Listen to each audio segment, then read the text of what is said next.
xin hãy đến với nhau bằng con tim nồng thắm. Xin trao tặng cho nhau bằng cả một nụ cười. Xin hãy lắng nghe nhau cho tim mình thấu nhiều, cho vơi bớt khổ sầu, cho đời được bình yên.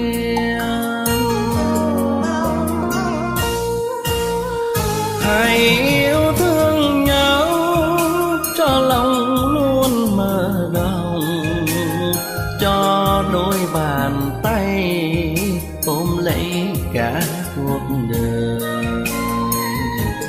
Nhìn đời bằng cả tình thương, tha thứ thông cảm cho mọi lỗi lầm.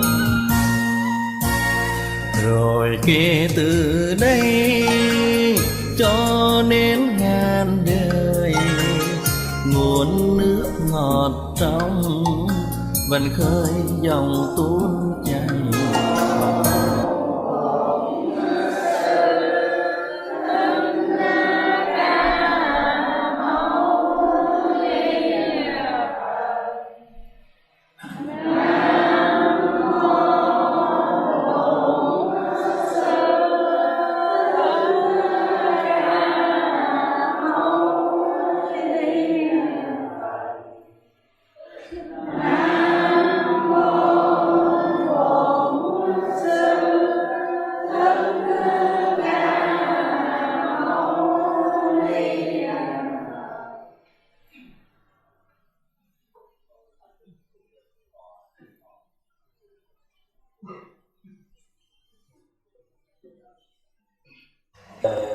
Hiện thực của ban tổ chức lớp hàng đồng thời cũng đã hoan hỷ quan tâm để có đôi lời sách tâm giáo giới cho hàng thành viên của chúng con xin hân hoan cung cấp thần cờ. Kính bạch thần cờ, kính thưa toàn thể đại chúng, sẽ theo chương trình có biểu của đạo tràng An Cư thì buổi sáng chúng ta sinh hoạt Phật pháp 1 tiếng 15 phút, và buổi chiều sinh hoạt 1 tiếng 15 phút, và sau đó là giờ thiền hành thiền tọa. Nhưng vì đặc biệt hôm nay thiền tọa có sự yêu cầu của đại chúng nên cũng sẽ thiền tọa dành 1 tiếng 30 phút, và buổi chiều cũng sinh hoạt Phật pháp 1 tiếng 30 phút. Kính mong thiền tọa và thầy đại chúng việc đi có này nhận được.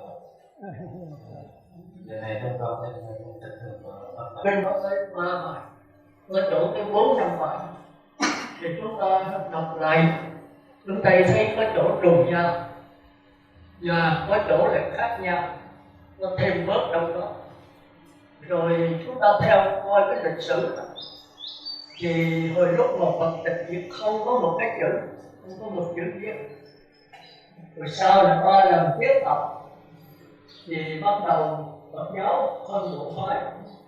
Phân bộ phái là Phật hồi xưa giảng lúc gì có một thôi, nhưng mà tùy theo mỗi người mỗi hiểu biết và giải thích khác nhau. Do đó mới có 5 tông và 8 tông. 5 tông thì thường thường là Di giáo tụng này, Di kinh giải nghĩa không giáo, thêm thì thêm bớt, phải sửa cho nó sáng tỏ và nó linh động và sinh động theo thời đại. Thì chúng ta biết đạo Phật là cái cơ cái lý, không thể giải quy tra như vậy ở Đức Phật nữa. Vì hoàn cảnh xã hội và cuộc sống thời Đức Phật nó khác, rồi sau này bắt đầu tiến hóa thì hoàn cảnh xã hội nó khác, rồi tới bây giờ nó lại khác nữa. Hồi xưa chúng ta là căn sao đi kiệu thôi, làm gì có xe đạp, còn bây giờ xe đạp kể như bỏ, ông ta cũng kể như bỏ. Thì rồi tới buổi xe hơi tàu lặn máy bay thì cái giới lực nó cũng phải là phải sửa thôi. Nhưng chúng ta nhớ giới lực có 2 cái. Một cái là không thể cải sửa, Cái đó là cái thông căn cố để muôn đời ta. Đó là 4 đại giới phục sức, 13 giới tổ hài tâm tại, và phân nửa 30 giới có sự thanh tịnh, là không thể cải sửa dầu Phật cố Di Lặc có ra đời là Phật Pháp ra đời. Thì cái đó là cái tâm tính luân hồi sanh tử của chúng sanh. Còn tới 100 giới nhỏ phải học về 90 giới, 4 giới là việc sinh tọa xã hội. Thì cái này tùy theo hoàn cảnh xã hội chúng ta phải sửa lại. Chẳng hạn như trong 100 giới nhỏ thì phóng thuyết pháp là một những người cầm vua, cầm giáo. Bây giờ thì nó khác. Bây giờ phải chỉ có những người cầm điện thoại di động, một sư không có cái chuyện đó, thành ra phải là thay đổi lại. Còn như mà sát đạo dâm vọng, đại giới cấm dâm dục, đại đạo giới cấm trộm cắp, đại sát giới cấm sát sanh, đại đạo ngữ giới cấm nói dối, muôn đời. Bây giờ Phật nào có ra đời thì cái giới nó vẫn như vậy. Vì cái đó ra nên chúng ta mới đầu thai ở đây. Và vì cái đó cho nên chúng ta mới giải thoát. Mà giải thoát không phải bỏ sát tay, không phải bỏ cuộc sống này, không phải bỏ sát đạo nhân lực, không phải là đè nén, không phải là chạy trốn. Cái đó là cái đau khổ nhất của 62 tôn giáo thời Thái tử Siddhartha, là đi tầm đạo hết là cái không ổn. 4 cái giới đó là cũng muốn nặng nhất, mà nặng nhất ở trong đạo Phật thì là cũng hai phải sắc đẹp và tiền bạc. Sắc tài danh lợi ăn uống ngủ nghỉ thì sắc tài là quan trọng nhất. Người nữ thì kẹt về tiền tài, người tây thì kẹt về sắc đẹp. Hai đó như hai cái nước mập cái nữ giáo, mà kẻ chạy rất là người phá giới, chơi nữ kiếm lại thì phải bị các nữ đức nữ đối lại. Thì chúng ta thấy mạnh nhất là cái giới về sắc đẹp. Tức thật ra từng tuyên bố mà chỉ có một cái giới sắc đẹp là nặng nhất. Nếu có cái thứ hai thì đệ tử tập không còn người nào hết. Nó là lời của Đức Phật, nó là của tôi. Thì tôi thêm vô, cái này cái thêm cái suy nghĩ của tôi thôi. Thì tôi nếu có đó tôi bạch Đức Thế Tôn, thì con tha lỗi của con. Tôi xin thưa Đức Thế Tôn, nếu có một cái thứ hai mà nó mạnh như sắc dục thì con xin thưa Thế Tôn cũng không còn. Cái đừng nói của con, của họ Ngài cũng không thành Phật được. Ngài đâu phải sanh ra là Phật, Ngài không còn vốn với mình đó. Chúng ta coi lại sanh cái ngũ sanh Ngài từ biết mẹ cái tử xe ta, rồi đó xuất địa ngục vô giá. Rồi Ngài cũng gọi là Ngài có một cái phát nguyện độc đáo, Ngài thấy sự tiền bạc ở dưới địa ngục đau đớn quá. Ngài mới nói với ông Phật cái địa ngục đó, ông chịu rồi.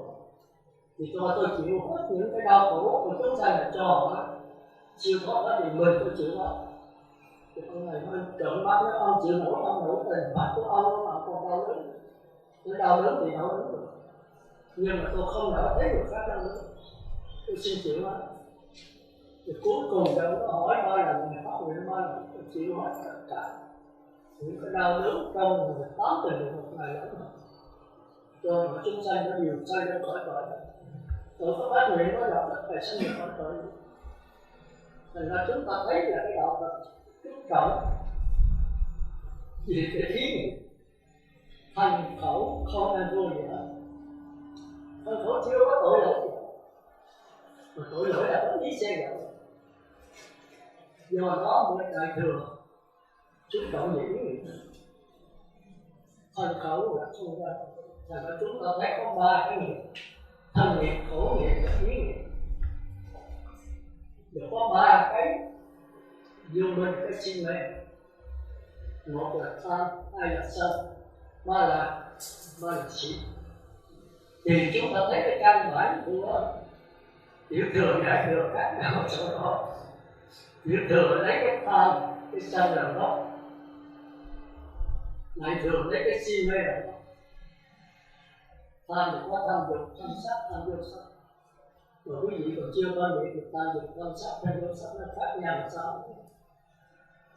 Thường nói tham dục đó là tham của cõi dục giới, tham sắc là tham của cõi sắc giới, tham vô sắc là cõi vô sắc. Mà dục giới này chúng ta thấy có một nghĩa, dục giới là địa ngục, ngạ quỷ, súc sanh, A-tu-la. Cõi người trời dục giới, trời sắc giới, trời vô sắc đều nằm trong dục giới đó. Nhưng mà dục của bên ngoài thì coi là kêu là cõi dục của dục giới, dục bên trong là cõi dục của sắc giới, và dục không bên ngoài, không bên trong nữa là dục của vô sắc. Thì mấy cái đó mình phải phân tích, mình phải coi như thức và ngồi thiền cho lâu, cho sâu, nghiền ngẫm thì ngay trong sắc thân. Tôi lấy ví dụ, bây giờ tôi nghiền xịt ga, ma túy, nghiền thuốc lá, nghiền cà phê, nghiền á, tôi có nói hút thuốc hay là uống rượu mà không nghiền thì chưa có. Nghiền tức là dính mắt, mà dính mắt đâu thì linh hồn đó. Tôi nghiền rồi mà, thì giờ nhà tôi có vô sầu mà, có tôi rồi. Tôi nghiền nhậu thì không có tôi đến sầu, đến nói lại. Thì mấy cái đó là những cái nghiền gây chuyện, nghiền bên ngoài. Tức là những cái ngoài cái lợi nó thỏa mãn cho mình. Tôi muốn lên thì tôi hút thuốc, và tôi chỉ xem là những cái thuốc thêm cho tôi cái sự lên thì người ta sẽ nhận được. Thành ra trong kinh thì kêu là khổ. Đặc biệt là khổ là tranh đấu nhìn với nhau để mà chiến đấu sắc tài danh lợi ăn uống. Tức là bên đó thì nó về sắc thân hương vị xúc pháp, thì đó là nhà sắc tài danh lợi là chiến hữu bên ngoài. Thì cái này trong kinh kêu là khổ chồng thêm khổ. Thì cái này tôi giảng tôi xin đề nghị là theo của tôi nha. Không biết tôi gặp nhưng mà tôi thấy sáng tỏ tôi đau khổ vì cái ba khổ. Khổ, ngoại khổ và hạnh khổ. Nhiều tác giả thì người ta còn giống nhau về cái khổ đó là khổ thọ. Còn ngoại khổ là la thọ. Còn hạnh khổ là bất lạc của khổ. Tôi thấy nó không sáng tỏ, nó kẹt. Vậy chứ khổ không có bại sao? Còn hạnh khổ không có bại sao? Rồi ngoại khổ không có khổ trong đó sao? Mà cái này mà làm như là tôi không được. Rồi tôi mới ngồi thiền suy nghĩ hoài. Thì các giảng tôi thấy sáng tỏ nhất là khổ là cái khổ bên ngoài. Cái gì đang đợi cho mình hiểu lại. Mà do ở ngoài trên đó thì cái đó là khổ. Và phê, thuốc lá, đánh cờ, sổ xóa, sắc thân, quần áo, ăn mặc của mình, những cái gì đem lại, những cái nghĩ lại, những cái đau đớn cho mình, thì cái đó thuộc về của con. Người ta sẽ tranh giành, người ta sẽ chiến lên, chẳng hạn tôi phá tiền, thì dần dập nhau như tiền. Tôi thích tiền là cái khổ, còn bị người khác nhiều đấy nữa, khổ cầm thêm khổ. Cho tôi không phải vậy. Còn cái hành, còn cái ngoại khổ là cái chiến hữu bên trong. Tôi chán nản rồi tôi bỏ, tôi giữ táo được. Tôi không còn sắc tinh hình vị xúc nữa. Mà tôi ngồi niệm Phật, hoặc là tôi theo hơi thở 40 điều một, sắc xanh, sắc đỏ, sắc vàng. Tập trung kỹ, lâu, sâu, vào cái đối tượng nào. Thì đối tượng này do tôi tưởng tượng ra hơi thở là của tôi. Niệm Phật là của tôi. Thì khi tôi tập trung kỹ mạnh lâu sâu rồi tôi được biết vậy. Niệm Phật đến từ một cái người niệm Phật phải đến thì chưa có. Nó có nghi thì mất, mà nó trở vô yêu liên tục. Dục là những cái xúc ngủ bên ngoài, mình liên tục đó thì trở vô thì có hiểu lại. Mà nó có ra thì mất. Cho tới khỏi cần niệm Phật, tiếng niệm Phật nó tràn, không ai làm ra tự nhiên nó tràn. Bây giờ không có gì xe vô được. Tôi muốn niệm Phật tôi nhớ lại là tôi phải làm ra nó phát ra. Tôi phóng nó vô nó đầy rồi nó tràn ra. Thì cái này là định sanh hiểu lại, nhị thiện. Tôi không giảng dài nữa, này không tôi giảng nhiều. Thì cái này là cái chiến hữu bên trong. Không ai giành được thì tôi được. Công phu của tôi tập trung tới hình tướng Đức Phật, Thích Ca Phật hay như nào. Khi nó đầy tràn rồi nó phát ra cái gì không thấy được thì con mình tôi được. Không có ai được chiến hữu được. Thì nếu mà tôi nhất định sanh Hỷ Lạc là có thể 7 ngày, 7 tháng, 7 năm, 70 năm, 7 ngàn năm, 7 triệu năm, tùy theo cái định lực của tôi.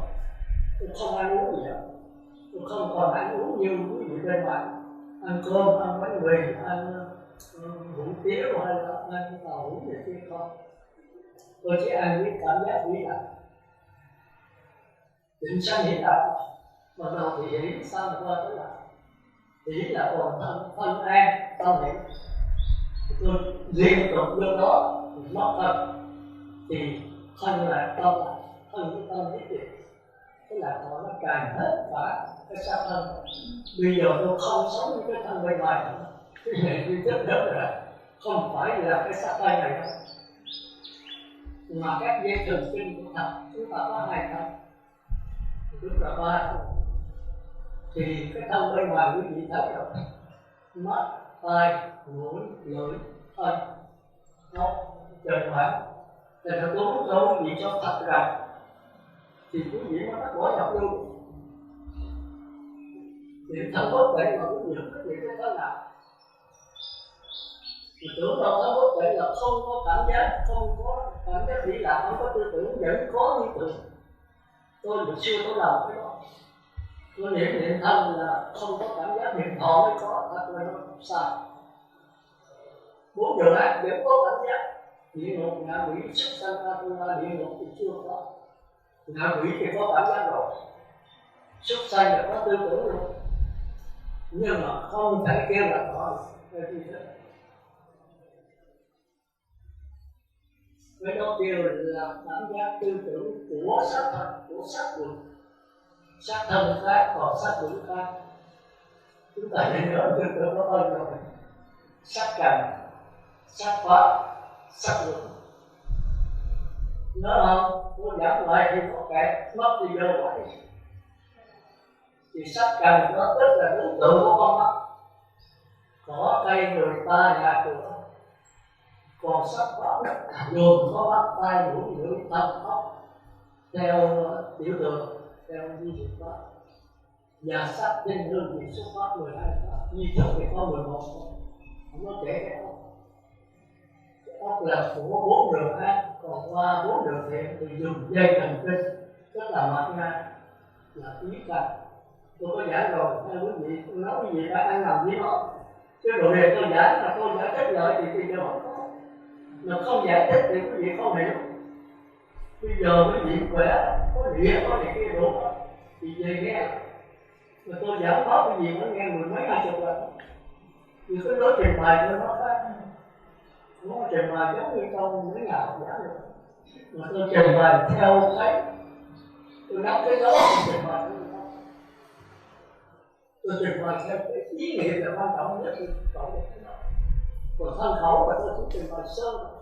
Đó là cái chỗ phát hiện của ý nghĩa. Thì tam niệm là ý nghĩa là chắc. Còn ba cái khổ, ngoại khổ, thành khổ gì mới nắm rõ đều là ý đó. Cái thân là thân với miệng là khổ. Thành ra hành động cái gì muốn nói, gì đi đứng rồi làm mà sắc thân nói bằng miệng. Quý vị phải đi cái ý bằng cái đó. Nếu ý mà ác thì quý vị làm việc thiện đi gửi đạo, quý vị biết pháp là cái gì cũng xa bỏ. Hành động này rất tốt, khẩu thì Phật mà tâm thì tâm sai, tâm là cái gì? Còn quý vị có tâm tốt, nhiều khi cái hành động quý vị con nó xấu xa đi, nhưng quý vị sao được phải tội? Mình nó hiểu là Phật mình không sợ ai nào, mà sợ chính mình. Cũng kéo gì chở gì, mình đừng có sợ như đừng có. Mình sống là cho mình sống có trời cũng có với nghiệp của mình. Mình giải thoát thống nhất, những biết bài thành Phật cũng là do thấy rõ cái gì, chứ không phải bỏ gì. Nhưng mà đừng biết pháp dẫn mình. Ý thì có ý ác ý thiện. Còn giải thoát thì cũng ý ác ý thiện mà không biết mắc vào ý nào.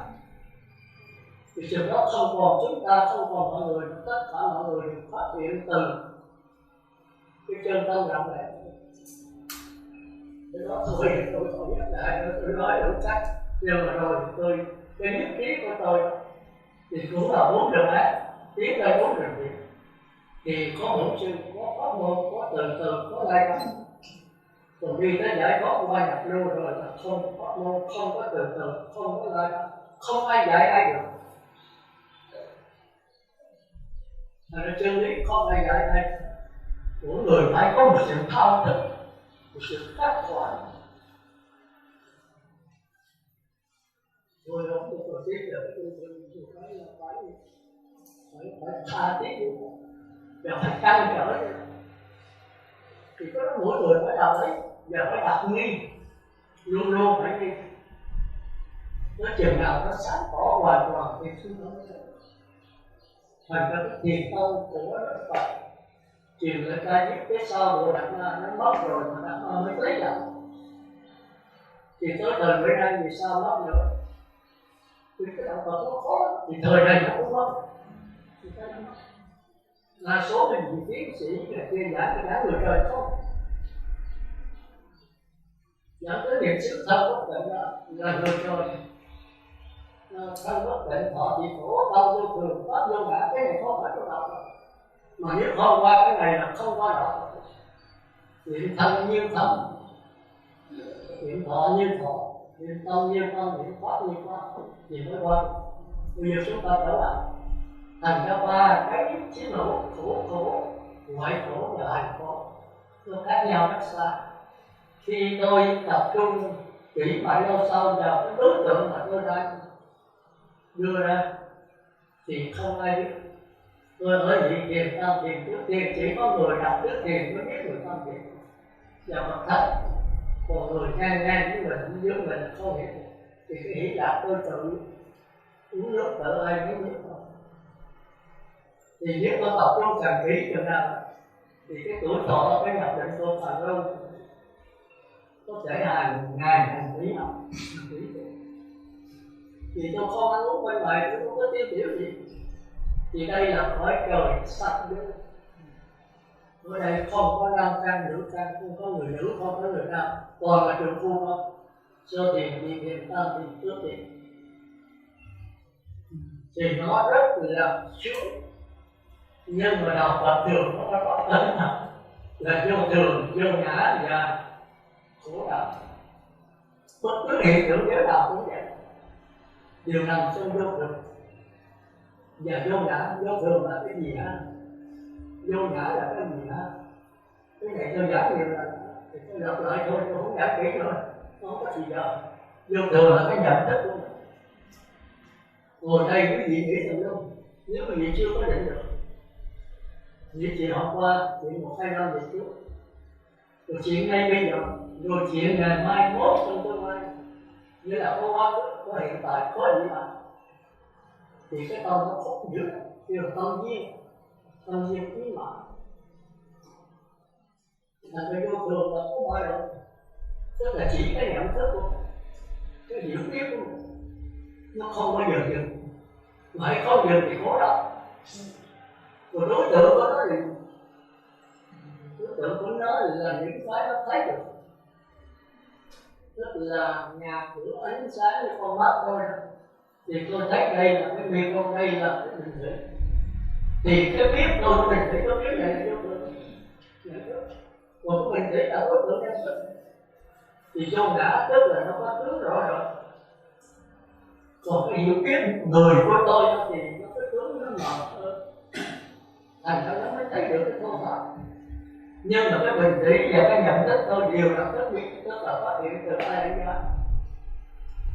Quý vị phải hiểu cái chỗ đó. Nhưng một cái chuyển biến nhanh, một cái chuyển biến chậm.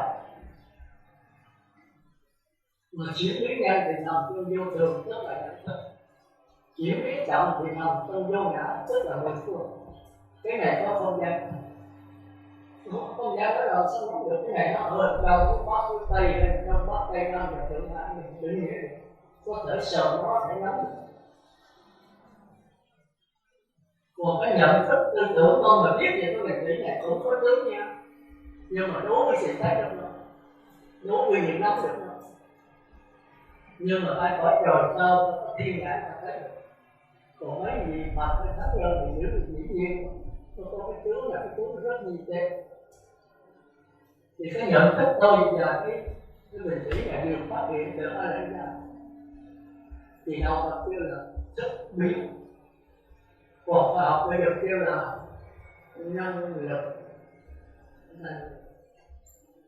Là cái này khoa học đó là điện tử, điện tử âm dương kết hợp với nhận thức của tôi tưởng cũng là điện tử, nhưng mà nó kết hợp như thế đó, do đó khó lắm. Chẳng hạn như cái ca này là khi đắp cho này, tôi không nhớ cái số điện tử là nhiều, ví dụ 60 điện tử âm, 60 điện tử dương nó quay vòng nó kết lại, thì cái nghiệm người nó chụp đủ cái kết lại đó là cái bình thủy. Rồi bây giờ tôi muốn cái bình thủy là biến thành bình thủy bằng dài, thì dài thì có cái số điện tử đó là 180 này tôi hiểu. Thì nếu nó 60 mình tăng thêm 120 vô nữa thì cái bình thủy là biến thành dài. Thì chúng ta phải dùng một cái tia sáng, nhiều kêu là tia quang tiết, cái quang tiết gì đó, chúng ta bắn vào cái bình thủy này, chúng ta phân nó ra, bắn bình thủy điện tử được. Nên nó khỏi được là bên là không phải là nước đó, và học nhất là nước làm vàng không, cây cối bằng mạ lưu đi. Nhưng mà người ta dùng cái vũ cối này để làm thì cái số tiền tốn kém bằng còn hơn. Đó là thành ra công thủ đã nghiên cứu đó là mấy ông địa tiên để dùng vũ cối để chuyển hóa cuộc sống. Trong đạo Phật kêu là chuyển nghiệp, thì Đức Phật chấp nhận. Nhưng mà chuyển nghiệp không phải là đạo Phật, độc đạo thì phải, nó là đạo người trời, nó là thần thông của tư tưởng. Như vậy thần thông của đạo Phật có trí tuệ nó khác hay sư? Không khác, mà không giống. Thì độc đạo của đạo Phật là vậy. Mình nói luôn, người ta nói gì hiểu mà hiểu thì hiểu, không hiểu thì thôi. Là thần thông của tư tưởng đó. Thì mình dùng tư tưởng thiện ác tập trung mạnh kỹ lâu sâu, mình phải sửa cái hiện tượng nhớ. Cái ác xấu, ác thì phải sửa thành thiện, xấu phải sửa thành tốt. Đó thì có thể phải sửa thành ra. Nhưng mà không thấy được cái bản thể, cái chỗ mà đất với dài nó một hướng bình đẳng nào không thấy được. Thì đây là động lực rồi. Còn đạo Phật cũng làm được, có thể làm cái đó, nhưng mà lặng lẽ thấy được đất với dài là một thứ đâu. Cũng đều là tất biến, cũng đều là chân nhớ, cũng đều là từ cái lặng lẽ đó. Mà đó là tất biến thì dài cái đất là một bằng nhau. Nhưng mà dài cái tác dụng nó khác, nó tác dụng nó khác, dài thì nó đáng khác hơn. Đất thì nằm bể dài, không bể khác thì nó trải điện, mà dài không trải. Cái tác dụng khác nhau cho nên dài cái đất khác nhau. Nhưng mà các bản thể đất thì có thể dài bằng nhau cho nên bằng nhau. Biến về phương diện bản thể tức là bất tử. Nếu nắm được cái bất tử thì trở về đạo Phật. Thấy tất cả đều sai biệt, nhưng cái sai biệt trong cái vô sai biệt. Còn thần thông của tư tưởng thấy cái sai biệt, không thấy được cái vô sai biệt. Cho nên chấp cái sai biệt là tôi là của tôi, là tự ngã của tôi. Thành ra thần thông càng cao chừng nào tự cao càng nhiều như vậy. Còn với đạo Phật thần thông tự cao nhưng mà cái tốt mình làm. Một tướng cốt đi Đức Phật thì Phật tới xuống còn nhá. Các ngài không bao giờ thi không bao giờ quá trọng Đức Phật. Nhưng mà như vậy không có nghĩa là lại tướng cốt nhau không còn nhiều đâu. Nhưng mà biết tướng cốt thì có bản thể là của đạo Phật. Nhưng mà cái hiện tượng hiện ra tướng cốt với Đức Phật khác nhau hoàn toàn. Cái diệu dụng của Như Lai thì thôi là trùng khắp. Cái tên thuốc này không có diệu dụng được. Chỉ nói một cái hiện tượng đó là phải khác nhau một trời một vực. Nhưng mà tướng cốt hoàn toàn được không? Thì Đức Phật tánh với Phật cách có bằng nhau. Thành ra tôi Đại thừa nó chú trọng cái bất tử. Nắm được bất tử là nắm được tánh đạo. Còn đi từ địa ngục có đi chỗ là vô. Thành ra là chủ làm chủ trì đó chủ không lãnh khỏi đất. tức là vua hết tất cả các nước như là vua không sống hơn được sanh quả trời, sanh được quả trời cứ biết rồi hơn chủ trì cho chủ chiếu luôn có nhiều lớn nhất trong ba cõi so với quả nhập luôn không phải cái này chúng ta thấy là trong kinh trung ngộ thì mình không biết quả nhập luôn nó quan trọng là sao mình biết nó là cái quả thánh đầu tiên trong bốn quả. Mình nên nhớ thời Đức Phật là chưa có đạo Phật, có đạo người trời 62 câu đó, bây giờ cũng vậy là 60 câu đó, nhưng mà cũng không có đạo Phật. Cái mà y như chúng ta thì nói là đệ tử Phật ngốc xịt, đệ tử là trên vấn đề hiểu biết chứ không phải vấn đề ý này. Người ngoại đạo mà không mà y như mình mà nó nắm được cái bất tử thì đó là đâu. Như là phải chính thánh quả nhập luôn. Và Đức Phật cũng sẽ ta cũng vậy. Nó là đâu một cái con. Còn như tôi đây mà không thấy được bất tử thì cũng là nếu mà tu thiện thì là có trời. Thì đệ tử của trời, thiên tử chứ không phải Phật tử. Thiên tử là phải biết quyền khai mãn của thiên dương, tức là Chúa Trời. Thì chúng ta thấy là chúng ta phải làm sao mà nhận được cái bất tử ngay bây giờ là tại đây. Mà cái ác môn, cái bất tử nó không có thầy, không có pháp môn, không có lai rai, không có từ từ, không có không gian, không có thời gian, không có nhận thức, không có đối tượng nhận thức. Ban gọi hết tất cả những cái mà tập thiết của chúng ta thường xuyên, nghĩa là không biết mất cái gì. Rồi đâu mà đúng vậy, là nó rất yêu cầu. Nghe thì mình thấy cái đạo Phật khó hiểu được, nhưng có thể tham thiền nghiền ngẫm lâu mà hiểu được. Hiểu được. Tôi ta thiết nghĩ nó trao trở với nó 40 mấy năm nay, cuối cùng thấy nó sáng tỏ. Tôi biết đúng này không? Thì tôi thấy cái đánh giá lại cuối cùng mà điều sư của nó đi bác sĩ này với ông đi thẳng cái đạo Phật còn không có thành ma, chứ ông không thể làm người đời đâu. Tại sao vậy? Bởi vì nó hưởng của làm ra thì có làm cái môn gì đâu. Đúng vậy được thời sáng đi nói trưa thì được rồi, chiều 3 giờ tới 4 giờ kia chiều sáng tôi phải có ông ngoại thì có gì đâu, không có đụng đến tay nào. Tôi trường hỏi cái gì thôi, phải làm sẽ có chùa còn phải là làm ruộng, làm cày, tự túc, bất tác là bất thực. Theo có đâu gì, người chưa có nhất niệm bất tác, nhất niệm bất thực. Còn sư trưởng mình qua nhất niệm bất thực, nhất niệm bất thực. Không đi bán nữa là như đó được. Tất cả đều phải đi bán, trừ mưa bệnh rồi. Về ta nội pháp sớm lên, coi xử lý sư trưởng rồi. Mỗi người đều phải đi bán. Cái sa di là phải gọi cái bán, rồi phải đi. Nên nó cái hành của bác sĩ là rất cao, sư trưởng vấn đề cái sự coi định xá cũ hồi xưa phải nối truyền tất cả chánh pháp đạo Phật pháp sĩ Việt Nam vấn đề nối truyền tất cả chánh pháp, tức là mình y như là Đức Phật, mà y như Đức Phật, ăn chay ngọ như Đức Phật. Bên nguyên thủy ở bên mấy nguyên thì mà y mà ăn mặn hút thuốc cầm tiền. Bên chùa thì ăn chay trường, ngày ta uống 10. Có tiền, có hút thuốc, bác sĩ không được hút thuốc, không được cầm tiền. Rồi bây giờ thống nhất rồi bác sĩ lại còn luôn. Tình cá có Phật tất cả bây giờ mà rồi có đứa Phật con thì nó rồi nó còn luôn, rồi giờ có chỗ là Phật đi gặp. Cái đầu nó có cái bụng trẻ, nó đúng lớn, nó không có gì.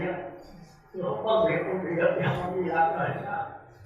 Nhưng mà tôi thấy là bác sĩ như vậy là chết rồi. Cái truyền thống là mình không giữ. Truyền thống bác sĩ nó theo là sư trưởng nó là phải đi bác mỗi ngày. Cái hạ chứ không có vấn đề cấm tức như tôi không đâu. Chúng ta có lá nhau mình bác. Hồi xưa thời Đức Phật nó cũng cấm tức. Nhưng mà sư trưởng mình đang ở viết con giữ lại cái tức gì có lại. Hồi xưa sẽ bị thấp cấp là vì đường sinh, đi chợ ké để đi bán. Và cái trình đó thì mới cùng với nó lên dây đạo nó thương tâm. Bây giờ đường cám giao thông là sẽ cũng hơi đâu phải. Vì tăng đi phải đi bán, không được nghỉ ngày nào hết. Đó là cái truyền thống của mình. Dỗ tổ là dỗ cái gì? Dỗ tổ là phải y như truyền thống rồi. Bây giờ dám đi bán này là đi bán trong tỉnh xá, rồi tôi đi bán như một cái cục này. Để tưởng được để không? Để nhắm bán. Rồi đi lãnh con, trở lại trong tỉnh xá. Lãnh con thì xin tưởng là phải ra ngoài lợi tận nhà Phật tử. Bây giờ ta thấy dễ rồi, không được cho rồi. Mình không giữ. Rồi cũng mất tâm ấy thì ta bắt đầu ta khói là do mất tâm, rồi giống lại ta. Chùa không lửa khói thì coi lại trong nước sư tử. Bây giờ nào hết thì đâu. Mấy ông khất sĩ phải bị đẩy cư sĩ, đẩy nhất là nó bị tiền. Có đẩy nó thì nó có đô la, không có được. Thì đô la làm cái gì mới được. Ăn ngày nữa, tịnh xá là giả là của Phật tử. Để nó cất thì mình giả, nó cất người giả phải chơi. Thì chỉ có cái cốc lá, đúng là ơn với cốc cần. Còn tới thì phát. Vì tôi xuất ra cái nghĩa nhất của cây mà thôi. Nhưng có ai cốt am liều lá một nửa thì được ạ. Chỉ nghĩ cái cổ cây, nhưng có thể chứng nhân nữa. Bây giờ cái truyền thống mình có hết. Đầu trầm chân không. Bây giờ nào thì đâu có mũi. Cái người già mình thì không nói cái ăn trẻ. Mà thật ăn được không phải thật ăn. Bữa này phải ôm quá vì sinh ăn. Một thời đậu con cứ 2 tiếng họ tưởng tiếp mà đậu con về đọc kinh 2 tới 11 giờ bắt đầu đọc con về đọc kinh tới 1 giờ 2 tiếng một. Bây giờ quý vị đậu có nửa tiếng một khi có 15 phút à. Ai còn hơn rồi anh kiếm gì đó coi đọc được bạn chi được. Ai thì tay trái để ôm giữ cái bát, tay ngủ nuốt cơm không rồi miệng không thả nữa, chớ hở một nhai cho thật nhiều liếc. Khi ai nuốt chi được đấy không được rồi, ai phải trộn được lại. Chúng ta coi lại bây giờ làm được không? Chúng ta kỷ niệm sư trưởng kỷ niệm cái gì? Kỷ niệm cái hành kỷ truyền thống cũng là cái đặc biệt của khất sĩ. Không giống bắt đầu, không giống làm Phật, mà nó giống y như Phật Đức Phật. Thì chị nào tính được thấy mình nó tính được. Cho đến chùa không phải là người ta cầu ăn, người ta cầu pháp lý. Người xin vật chất để nuôi thân, người xin tinh thần để nuôi thân. Mình hỏi xin vật chất mình có đúng không gì đâu. Tôi sức giao người là có đức không? Không tiền, không phải, không nhà, không cửa, không vợ, không con. Mà tháng gì lần, 6 tháng gì lần, 2 năm gì lần, vĩnh viễn không về được. Bên đâu phải. Tôi chùa tôi về nhà tôi muốn nhà được. Rồi về nhà 2 tiếng rồi. Rồi đi phải 4 vị sư. Thì coi đã. Đó là cái truyền thống tốt đẹp nhất của Pháp sĩ. Ta đi đâu phải ai đi phải vô. Ta không bao giờ đến chùa đi, nhưng không bao giờ đến chùa ta. Nếu không có định sư trưởng dạy đâu. Bây giờ nó phải tùm luôn. Những cái học sao đó sao? Đây là một Phật, một ma. Mà nếu không thì phải làm ma, chứ không có người trời đâu, người có con quả, có mốc gì đâu. Chứ cái ai cũng làm ra đến đấy không. Không đụng tới móng tay. Đấy là bác sĩ bệnh nhất nha. Cái gì ngồi thiền tay rồi quên hết tất. Móng tay mà không có gì được khác. Ăn rồi cái gì thế 2 tiếng rồi nó phải về. Ăn phải đọc kinh. Rồi phải đọc kinh, đọc tệ, đọc xuống nguyện. Bây giờ tôi thấy có hơi có đọc tệ. Xuống nguyện nghĩ. Rồi tệ mà nhất là bài lực cô Phật ngôn á, nguyện đi đọc rồi. Trong giáo hội là 100 người nó thuộc về 2-3 người. thì nó thuộc về gia xuống. Rồi còn bây giờ mình mà trai ta 108 con, và có tới 15-20 phút mất thì giờ xuống dưới ngủ xuống rồi. Anh con sẽ số mau xuống là về cái nhà ngủ một giấc. Ngày giờ quay như cá cày đó không? Vì có thấy mình là cá cày đó không? Vì vậy phải đặt vấn đề sống được tới cái đầu. Để phải biết mình vô sức ra đây mục đích là để thấy được cái bất tử. Không bất tử thì nhất định không phải là mình đâu. Nhất là phát sinh. Thì đó nói cho con cái gì nữa. Thì giờ quý vị rất là lạnh. Thì quý vị muốn coi đĩa, coi ba quý vị coi trong này đầy đủ còn hơn mấy cái đĩa. Đĩa đó là đĩa cho bác sĩ đó con. Rồi xuất gia gọi là gì coi đĩa. Mạng cũng vậy, cũng cái mạng này lớn nhất. Cái mạng kia là nối được thế giới rồi, cái mạng này nối được cả gió trụ. Tức là vô lượng vô như thế. Tôi nói sai rồi tôi xin sao rồi. Sư tử chú trọng cái nguồn gì? Trước lúc Phật mà ban đầu có tướng sông quả là 49 ngày ngồi nhập định, không ăn không uống không ngủ, ngồi như vậy 49 ngày bắt đầu mới có động. Sư trưởng mình ở đâu cũng là ngồi.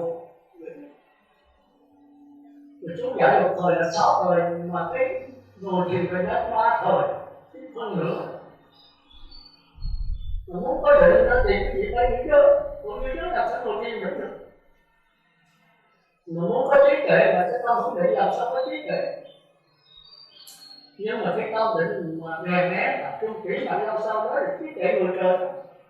Từ đây mới qua trí tuệ của bạn. Mà trí tuệ học Phật thì không thể tốn, không thể nhập, không thể sức. Nhưng mà chỉ có nhập cái sức rồi mới thấy là cái nhập cái sức này có được trên con đường đó. Khi nào mình có trăn trở trên đó, mình có thao thức mình không nghi vấn được. Rồi trong một lúc trăn trở thao thức đó mình nhận lại cái bất tử. Cái này trong một cái lúc nào bốc đầu mình nhận lại. Thì mỗi người phải đi đấy. Thì lúc có bất tử rồi thì có từ theo cái lặng lẽ này mà đi ngoài cái đại án coi như là cũng có một cái bất tử. Thành ra bỏ nhập lưu rất là khó. Rất là thương hỏi thôi siêu thiết trong kinh tôi nói bỏ nhập lưu khó lắm. Tôi thấy nó không khó. Rồi thời cư sĩ ta nhập lưu dẫn lai bất lai thành nhau. Tôi nói thêm mà đại tướng là leo lưng cho anh đánh giặc đó quá là hay. Tôi kinh đề vua Tịnh tại đã bỏ bất lai nó còn làm gì. Sắp chết rồi thì Đức Phật về khai thị đã bỏ lại trước khi chết. Dễ quá. Thì tôi nói là vùng không chấp lại. Tôi nói hòa thượng ơi hòa thượng. Hồi xưa các cô bảo không phải các vị tài đâu. Cũng giống như mình không. Nhưng mà nhớ cái đó bảo là nhờ cái đức của Phật Thích Ca. Vì Phật cái đức nó bao trùm vô lượng thế giới. Bây giờ tiếng một cơ bản rõ mà. Người trời giảng cho người trời 100, tôi giảng một bài pháp tôi quý vị nghe 100 lần quý vị cũng chưa đáp hỏi đọc luôn. Từ đó 100, 1000 lần quý vị cũng không biết. Bởi vì tôi có đáp đâu. Mà tôi đáp không biết có đúng hay không. Còn Đức Phật là trời ơi Ngài thuyết pháp là thế cơ thế lý. Quý vị nghe một lần một thôi. Thì quý vị đọc luôn chắc 100 người đi vào mà không phải là luôn đó. Coi tôi có gì tới lúc nhận lời Pháp là nghe một lời Pháp là quả đó. Thì biết đó người ta dọn sạch rồi, thành giao giống. Bây giờ họ có Đức Phật mình so sánh với cư sĩ hồi thời Đức Phật và Tỳ Xá Sư và Mặt Lợi Phu Nhân tên là Thánh Đức Phật. Lợi Phu Nhân là bà mẫu là Thánh, Tỳ Xá Sư là cư sĩ và nó là Thánh. Không thể so sánh như vậy được. Mặt trời còn bây giờ là mặt trời lạnh hết trăng sao không có thù cho đêm bao luôn. Thì tôi giờ cái soạn mòn mắt đi tìm Niết Bàn. Mà càng tìm chừng nào càng xa Niết Bàn chừng ấy. Thành ra trong cái 4 điều bất hạnh thì không gặp Phật ra đời cái đại có Phật, cái Phật lớn nhất. Thì chúng ta trong tương lai chúng ta được qua nhân thân nhân pháp thiện duyên đã năng hộ Phật pháp năng có Phật có ngàn sanh chúng ta không có. Chúng ta từ cái này để còn Phật pháp chỉ là cái viền mé thôi, nhưng mà vẫn còn giải thích tùm lum. Thì quý vị phải làm sao rồi thiền thì nắm được cái cốt lõi. Tôi là tôi giảng theo cái cốt lõi của tôi, tức là thể ứng dụng giới định tuệ tính hạnh nguyện. Thì tôi so sánh được tôi là các thầy nhất là cái bài pháp mà Trạm Xe của ông Phú Đầu Na mà trả lời cho sáu lời pháp hai vị đại thương thủ tưởng lớn nhất mà không từng gặp mặt nhau, nghe tiếng đồn thì bữa đó sáu lời pháp tôi nghe đồn là Phú Đầu Na là thầy pháp sư John, mà ông là thầy ký đệ cái nước bên kia là pháp sư Vĩ pháp tài. Thì ông nghe là Phú Đầu Na về với Đức Phật ở trong cái vườn cây, thì ngày lễ Phật là cái ngày vô này không biết lắm đâu. Cái trường thấy có mặt sáng giới này như là Phú Đầu Na, vì khi người ta đắc quả rồi cái hình tướng là nó trang nghiêm hòa nữa, ai có bình an. Thì sau khi trả tiền ngài mới qua bên đó này học thì tu theo ai, và ngài cái phương pháp tu của ngài như thế nào, phải chi phải chăng ngài lấy cái giới là cái mục đích của ngài, giới thanh tịnh. Thì Phú Đầu Na không phải đâu. Như vậy thì ngài lấy cái gì là cái mục đích cứu cánh của các bạn, thì ngài nói là giới thanh tịnh phải đưa tới tâm thanh tịnh. Rồi tâm thanh tịnh phải cứu cánh không? Tâm thanh tịnh phải đưa tới kiến thanh tịnh. Thì sao là bác hỏi việc kiến thanh tịnh là cái mục đích cuối cùng của các bạn có bất tử an. Kiến thanh tịnh phải đưa tới đoạn nghi thanh tịnh. Vì đoạn nghi là mục đích cuối cùng. Đoạn nghi để đưa tới đạo phi đạo tri kiến thanh tịnh. Vậy thì đạo phi đạo tri kiến đó là cái mục đích không phải. Đạo phi đạo để đưa tới đạo tri kiến. Vì đạo tri kiến là mục đích của không phải. Đạo tri kiến là đưa tới tri kiến thanh tịnh. Vậy tri kiến phải là mục đích cuối cùng không? Cũng không phải. Tri kiến thanh tịnh là đưa tới vô thượng trước bát niết bàn. Thì vô thượng trước rồi thì còn cái gì nữa? Còn có mục đích gì nữa? Không còn chấp trước cái gì, không còn biết mất cái gì hết. Cái tiền thự mà chứng viên vô mấy này thì sao lại tất phê? Không Phú Đầu Na. Ngài phải là Phú Đầu Na không? Phú Đầu Na là phải. Cái này hay tôi đậu nghe cái pháp là tôi biết ngài là Phật thượng thủ. Rồi nói ngài biết hỏi vậy thì ngài phải là sao là Phật không? Thì sao là Phật nó phải ngài quyền minh là lại như vậy. Thì chúng ta thấy hồi xưa ta chỉ nghe cái pháp lý ta biết cái chúng ta tu. Thì tôi giảng sơ có thể biết người ta. Giới thanh tịnh là chúng ta giữ giới. Năm giới 8 giới 10 giới 250 giới 340 giới linh động. Vì cái đó không phải là nước bạn, không phải là bất tử. Nhưng mà không có cái đó là không bị cái nền tảng nào đó. Dưới đó rồi chúng ta mới tập trung kỹ mạnh nhau, sau chúng ta mới đè xuống. Sơ thiền, nhị thiền, tam thiền, tứ thiền, niệm Phật đến từ 1 tới 10 niệm Phật khỏi đến một hơi thở. Khỏi cần niệm Phật chìm thấm ra khỏi cảm. Nếu không có giới là không thể qua cái tâm thanh thiện. Tâm là cái định. Hãy có định rồi thì có cái tiếng rồi cái thấy. Cái tiếng này là cái cảm giác nha. Cái dễ chịu, khó chịu, không dễ chịu, không khó chịu. Cái cảm giác thì là cao thượng. Tiếng thành. Một tiếng thanh tịnh đâu phải là bất tử.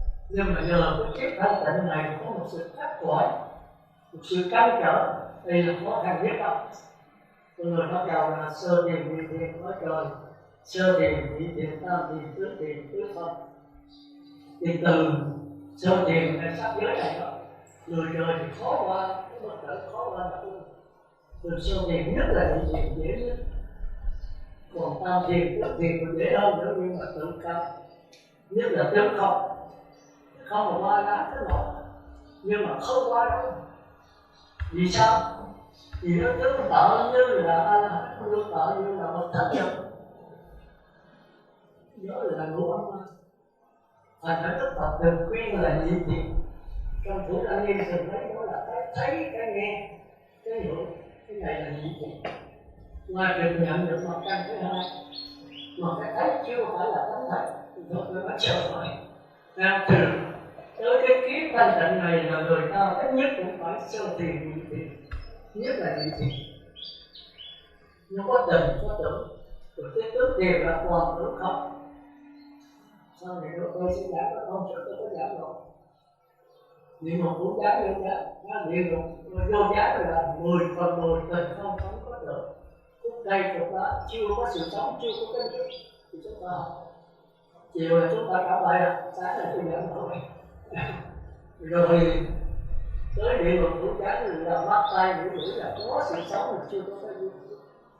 Thì ở đây bắt đầu có một tưởng là chân tình. Thường tình tác đó là thường tưởng pháp thanh, thường tưởng là nguyên. Mà xuất gia mà không qua Thủ Lăng Nghiêm là muốn được tu của người xuất gia. Cái đó không phải tôi nói, mà là đưa chân vào được. Mà không, tiêu hóa, còn nhiều gì. Khỏi cái nhiều đó, cuối cùng cái gì vậy đó. Thời không có Phật thường bị ngũ âm mà. Rồi làm sao thoát ngũ âm mà tiếp thành, bây giờ không có thành. Không ai có tiếp đâu. Lý kinh Thủ Lăng Nghiêm coi có tiếp. Rồi tới con người Thủ Lăng Nghiêm có chỉ cái sai lầm của ngũ âm mà. Chỉ có một Thủ Lăng Nghiêm là nói là nhất của ta. Thì ngũ âm mà là nằm trong kinh Thủ Lăng Nghiêm. Thì ai là Phật nói chuyện giỏi nhất. Chỉ ngũ âm mà dính mặt. Thì Đức Phật mới gì ai cứu ai mà cứu luôn cho chúng sanh rồi mà thoát. Rồi chúng ta tiếp tục. Vì giới thanh tịnh, tâm thanh tịnh, kiến thanh tịnh, kiến thanh tịnh mà muốn qua cái đoạn đi. Đoạn đi thì qua cái đi. Thanh kiến. Giới pháp tụng, giờ đi. Vì Phật, vì Pháp, vì Tăng, vì Tăng Phật. Thì cái chỗ này tôi thấy đa số lòng. Tôi hỏi tới đâu được được. Thì cái đó không là được hỏi luôn. Thì chị được hỏi. Muốn chức nghiệp phải làm sao? Cũng nói phải có tịnh tính. Tôi hỏi tịnh tính là cái gì? Cũng là tịnh tính là tâm bất động. Tôi nói tâm bất động là cái gì? Tôi cái tánh của người tôi suy cho một cái ví dụ. Như thế nào là tịnh tính, như thế nào là tâm bất động. Chứ như tự ai biết tịnh tính là cái gì? Tâm bất động là tâm sao? Vì số tứ tiền phải là tâm bất động không? Vì tứ tiền là bất tử sao? Không phải vậy. Tôi tánh tôi khó, cái gì phải cho ví dụ. Tịnh tính giữa cái tứ tiền với tịnh tính giữa làm đâu nó phải làm sao? Như thế nào là tín ngưỡng, như thế nào là tín tâm? Tín tâm mới là tịnh tính. Tín ngưỡng, tín tâm khác nhau làm sao?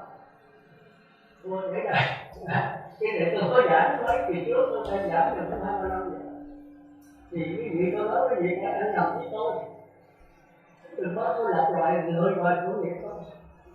Cái gì anh làm phải tôi nói là cái gì phải hiểu liền. Thôi thì tôi đi cái gì là làm vẽ cái đó. Tôi đi rất chậm. Nhưng mà đi chỗ nào thì bước cái gì phải nóng cho mình để không được tu mình. Một phần một ma mình phải nghĩ cái mình là ma. Thì tôi nói thiệt là bác sĩ không có làm người đời được đâu. Thì là bác sĩ lai tốt. Thì chắc không thì là thành thật ngay lúc này cái gì dễ thành thật nhất. Không làm cái gì nữa. Tôi là nhờ cái đó mà hôm nay cái đó đấy không có những. Tôi rất là không có làm thật sự. Thật sự là tôi diễn giới tôi đã có tôi thành được nó bất thời đó là một sự của tôi. Sự của thanh gian mà. Cái người tiểu lắm. Nhưng mà đi cái đó tôi thấy nó đúng rồi. Thành tôi hiện nhớ tôi trước đó là tôi khổ tâm nha. Tôi tưởng tôi xét chuyện là tôi xuất. Tôi là thích thiền sư chứ không thích là bác sư cũng nói chuyện. Tôi kẹt thôi, tôi có nguyện thôi là chưa đắc là hát là tôi không nhập thôi. Nguyện thôi chứ tôi không có tiền. Không đắc là hát là tôi không trụ trì, không đắc là hát là tôi không đệ tử. là tôi mới hiểu căn cơ, là hiểu cái lý của cái giải thâu điện tử thâu cái này. Cái giải từ đầu mấy năm là thất bại. Cái gì có thể nói bạn có gì không? Đầu ta là vậy, nhưng mà chưa vô mà cái người giải đâu. Cái gì vô, cái gì có ngồi nghe có, cái gì khôn là cái gì thông minh thì lên đây giải, cái gì đâu có nghe. Nhưng mà thông minh mà là thầy giáo mà nó là học trò, đã là học trò thì có cách đâu không? Chứ nó không ngon đó đâu phải là học trò. Nhưng mà cái ông thầy giáo giảng nó không hiểu gì hết, mà cũng là trò thì ai ngon hơn. Nhưng mà đưa ông thầy giáo bạn cũng hiểu gì. Tôi nghĩ là tôi không xứng đáng để dạy. Nhưng nhớ cái thời buổi này có chi tôi cũng có một cái số bánh nhẹ. Nhưng mà cái lý, cái cơ thì tôi không biết. Cái cơ phải anh hãy nhìn căn cơ chỉ biết cái trình độ ở chỗ nào. Lớp 1, lớp 2, lớp 3, lớp 4 tôi thì giảng sinh xong.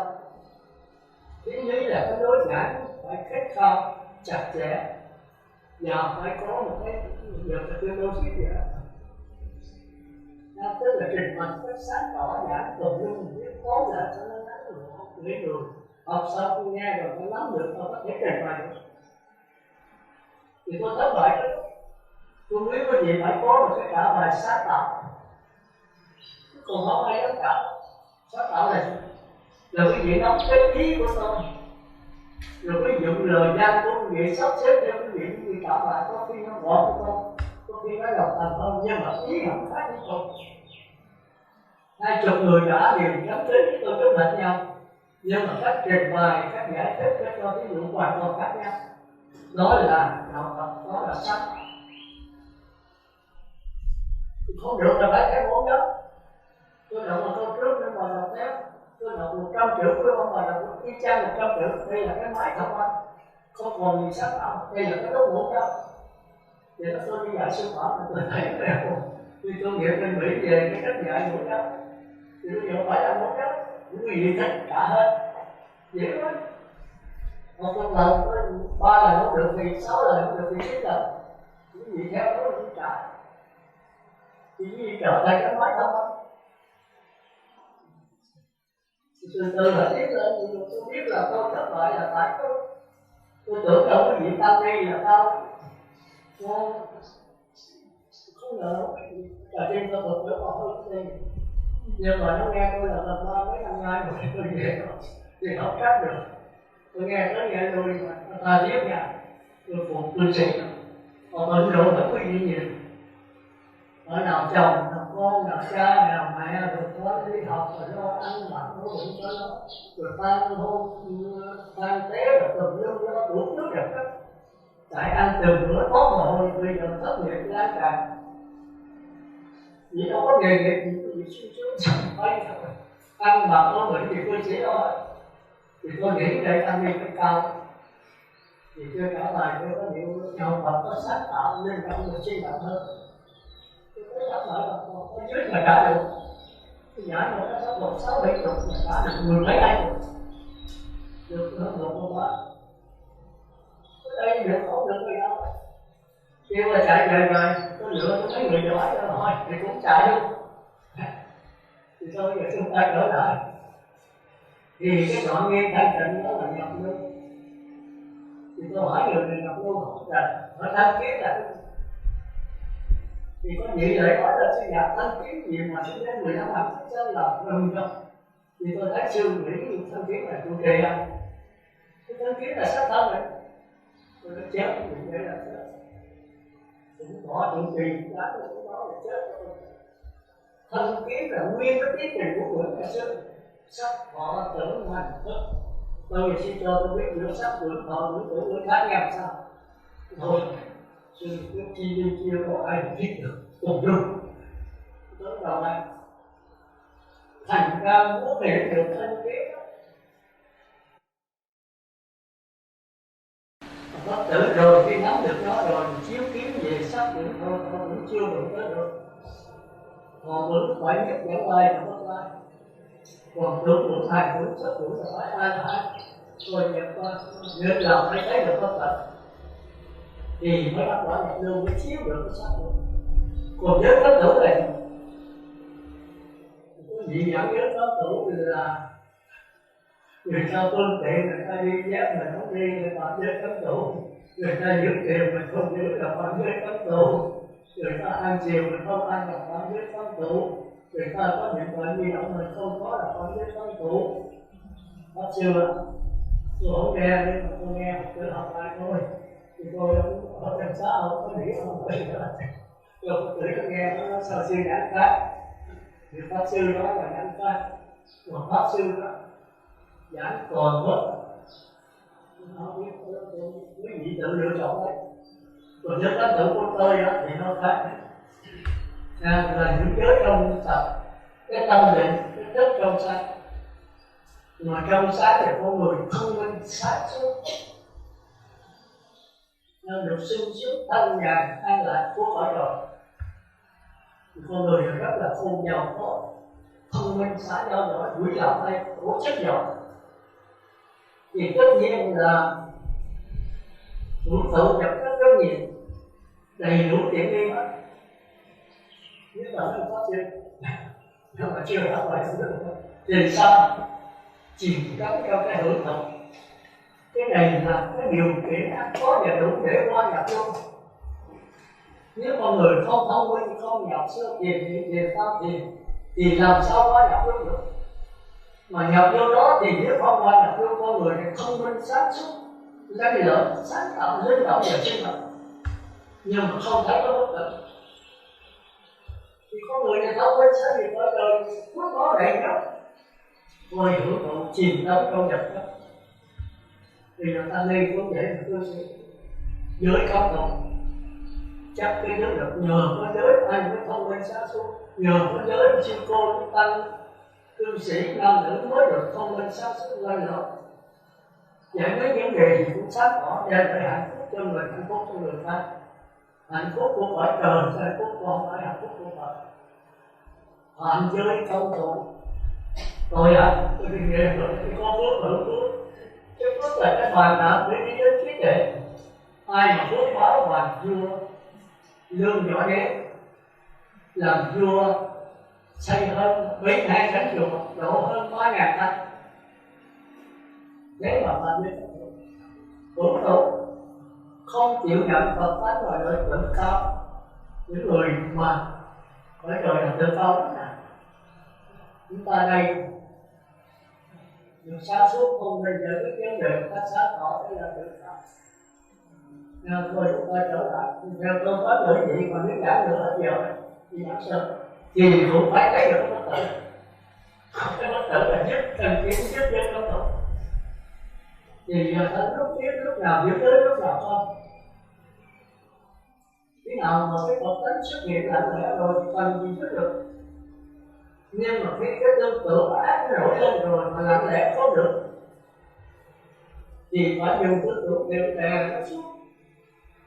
Thì đây đâu có là lặng lẽ đâu có bất tử được. Thật ra trong được nó thuộc nó thấy lắm nha, chúng ta phải dùng tư tưởng tốt mà sao mà đủ ý tư tưởng xấu, rồi dừng ở đây thôi, nhớ đến tụ, rồi chúng ta phải chặt đứt các dây xiềng để tới niết bàn. Chặt đứt dây xiềng là gì? Mình thấy được cái bất tử. Tư tưởng xấu, tư tưởng tốt đều là bất tử hết. Nhưng mà tư tưởng xấu không có giờ nhận có bất tử được. Chỉ có tư tưởng tốt mới nhận được bất tử. Bốn điều này không bao giờ thành hết. Chúng ta nói lại, tôi có cái gì trả bài. Chỉ vì nắm những cái ác ôn ở trong con người mình, rồi chúng ta lấy cái thiện chúng ta bè nó xuống. Rồi vừa qua thì nói là tôi muốn nói về cái giới Phật tử đó. Vừa qua cái thứ ba là nghi Phật, nghi Pháp, nghi Tăng. Thì chỉ cần thấy có bất tử là cái nghi gì vậy? Nghi Phật thì Phật là cái gì? Ngài cũng sinh ra bụng và ba cha, rồi Ngài cũng là ăn mặc uống bệnh, Ngài cũng bệnh chặt chè một đêm uống không mấy lần cái bệnh. Ngài cũng chết rơi cây sao là không khỏi rất là thích luôn. Rồi sao tôi có phải chứng nào? Thì có cái gì khác không? Có cái bất tử. Ngài nhận được cái bất tử toàn diện, Giờ ngài có diệu dụng linh động sinh động gì cái bất tử tùy thuận giáo hóa chúng sanh, cái đó mình chưa có, mình sẽ có, đang có, ngài là đã có, do đó mình phải kính ngài. Chính là kính cái bất tử của ngài, không phải kính 32 chúng tốt thuyết pháp giỏi rồi, cái đó không phải tôi luyện tập tôi cũng sẽ có thuyết pháp giỏi, tôi có tư tưởng tốt, tôi cũng có 32 chúng tốt như ngài, nhưng cái bất tử là không thể làm như vậy, không thể từ ngày tiến hóa tới cùng thì có 32 chúng để có cái bất tử không. Tôi có thể tu phúc báo hơn nhiều, tôi có tư tưởng tốt lành, tôi giúp đỡ mọi người với tư tưởng thiện, chưa có bất tử thì tôi sẽ được chuyển lên thế giới.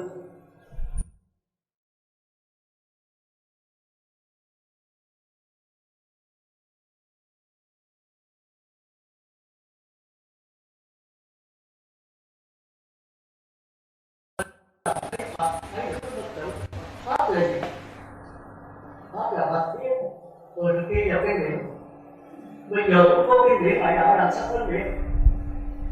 Kinh điển nào chỉ về cái bất tử, kinh điển đó là không Phật. Kinh điển nào từ đây cải sửa niệm rồi là kinh điển ngoại đạo. Để thôi. Rồi tôi nói sơ này, lúc này tôi giảng nữa, không nên có rồi, chỉ tự suy ra. Còn tăng là gì?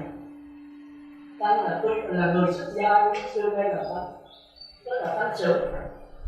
Mà ông tăng nào chưa thấy bất tử đó là Phật tăng, chưa phải là tăng của Phật, chưa phải là Phật tử, đó là thiên tử của tôi tốt. Nhưng chưa thấy bất tử thì cũng là thiên tử con của trời. Còn cư sĩ hay là tăng xuất gia mà thấy được có bất tử thì người cư sĩ đó trở thành Phật tử. Đây là con đường đưa đến đạo. Thành ra phải nhập vô là phải giải thoát đầu tiên, giải thoát cuối cùng. Thành ra cái nhập vô rất là quan trọng. Thành ra thấy được cái bất tử rồi giúp thân thiện, giúp dân lao động, giúp người nghi Phật, nghi Pháp, nghi Pháp. Phật có bất tử thì đó là Phật, chưa bất tử thì không phải thực tế Phật giống. Pháp kinh điển nào ghi nhận có bất tử, Pháp tu có bất tử thì kinh điển của Phật. Kinh điển từ nay Pháp môn rất trị, ngàn mét rồi quá vô từ đã chạy trốn kinh điển ngoại đạo. Vậy đó không phải xấu nha. Đạo là con đường lại là ngoài con đường sáng một. Mà đâu có gì xấu. Nếu vậy là tôi tu theo người trời thì tôi là ngoại đạo. Không có người ta không. Không phải là tôi tên nó chịu lương thánh dương. Chịu tiền cái giỏi rồi. Tôi có hết nữa thôi. Rồi giờ trở lại. Nói vậy thì giới thanh tịnh, tâm thanh tịnh, kiến thanh tịnh. Giới thanh tịnh là những giới trật tự. Thì cái tâm mới được an, tập trung kỹ mạnh lâu sâu đèn xuống. Vừa sẽ kiến thành tựu được thức trong sáng. Thức trong sáng phải có một sự khắc khoải, phải có một sự căng trở, bất mãn với tất cả hiện tượng giới mà thăng quan. Thăng quan không được cái giải thoát, phải nhiều kinh nghiệm, biết rất dồi dào học ở trên ba lúc mà tiến sĩ làm chướng ngại con đường. Đó là sở thi chung. Các vị tiền sư lúc này kiến thức của ai có thể cho chó giết cái này, giết thì còn lại cái gì? Còn lại cái trong không, cái bất tử. Nó không là gì hết mà nó là tất cả. Mà thành ra chúng ta muốn nói thì chúng ta phải có cái thông minh, cái sáng suốt, phải nghi mà thông minh thì tự ta. Mà thông minh không tự ta thì qua bất tử rất dễ.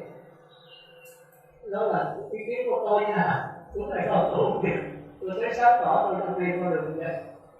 Mà nhất là các kinh nghiệm kiến thức với các tội phước, nhất là phương pháp.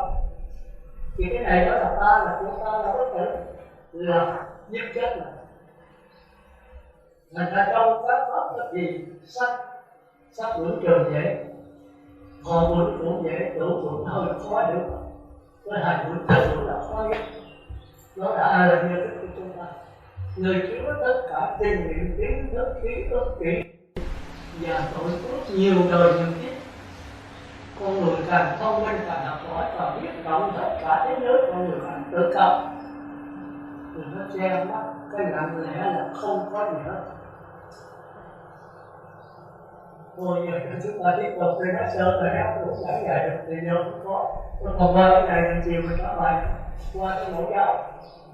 Tức là 6 căn 6 trần 6 thức, tức là muốn được địa ngục là bị xuất sanh là trong con người cái gì tất cả trong con người này, rồi mới qua đến người trời trong con người này, người trời cũng sắp yếu. Rồi sau khi cái đó rồi thì bây giờ tới đoạn đi là tiếp tục vì Phật thì có thì thành nhất cái đi này cái thông kiến cái chết tôi và nó bất được. Người giờ đạo cái đạo chi tiết, đạo là gì? Đạo là con đường, cái đạo là sáng phá con đường. Thì đạo đây tức là tư tưởng thiện, khi đạo là tư tưởng ác. Tư tưởng ác thì không thể thấy bất được, không thể nhận lại. Thành phải lấy cái đạo mà đè, cái đạo lấy tư tưởng thiện đè tư tưởng ác, lấy tư tưởng tốt đuổi tư tưởng xấu. Đạo phi đạo, lấy cái đạo trường cái phi đạo thì mới hiện được cái bất tận. Để nhập lưu mà, chứ còn con mà chưa nhập lưu lấy đạo mới thể được cái ác thì được cái thiện thêm nữa, chứ phải có bất tận. Có bất tận là cái nhận lại, chứ không phải cái cải sửa. Còn lấy cái thiện mà cải sửa cái này là cải sửa. Cải sửa phải có thời gian, có không gian, có điều kiện, có pháp môn, có từng từng, có đây đây. Có nhận lại không có cái gì hết. Ngay cái xấu mà nhận được thì nhận liền lập tức ngay bây giờ ta đây. Còn không nhận được thì thôi. Đừng có dùng phương pháp cách thức kinh nghiệm cách thức thứ pháp môn gì để mà nhận cái bất tận. Càng nhận càng sai lầm. Ra mình là xấu mình thấy cái đồ xấu nó lên. Sống xấu mình cũng là cái ai. Sống con chó mình có thể sửa thành sống người ta, sống Đức Phật. Mà nhận ngay sống con chó, sống lửa chúa, sống ác, sống con trâu mà nhận cái dòng nước thì không có pháp môn nhận tiền phải có. Đừng có đem kinh nghiệm kiến thức kiến thức kỷ niệm gì ra cải sửa để từng sống mà nhận lấy nước. Không được cái điều đó. Ai có pháp môn nó khác nhau hoàn toàn. Mà khi nào mới nhận được? Khi nào nhận sống thiện thì mới dễ nhận, còn muốn được ác là cái tư tưởng nó lăn xăng. Mà tư tưởng lăn xăng thì nhận được cái lăn xăng. Mà tư tưởng nó định một chỗ rồi thì mai ra mình đừng chấp nó nữa, mình có xuống nó nữa thì mình sẽ thấy ngay trong cái tư tưởng thiện này có cái bất tử đồng. Thì cái này mỗi người đi lấy à, không ai dạy ai được. Rồi thì cái thứ gì đó là đạo suy kiến thanh tịnh là nó nhất giảng lại. Còn kiến thanh tịnh đâu là cũng giảng được. Lấy tư tưởng tượng ra tư tưởng lại. Mà rèn biết thì sao? Thì cái gì thì tam thiền thì tư tưởng ai không còn, chỉ còn thầy nhóc tư tưởng thiền. Nó càng ra. Thì có lại là đạo suy kiến không có suy đạo. Còn tư tưởng thiền thôi. Thì trực nhận dễ dàng, trực nhận gì có bất tử. Đạo suy kiến thanh tịnh. Rồi vì cái suy kiến thanh tịnh, tư tưởng thiện, tư tưởng ác không khởi được, hay là khởi mà không biến mất được. Thì còn lại cái suy kiến đó. Thì đây là anh ơi. Xong rồi. Gọi là hát nếu mà nằm ở trong này hưởng nữa thì nếu bà trực là phá thành dụng.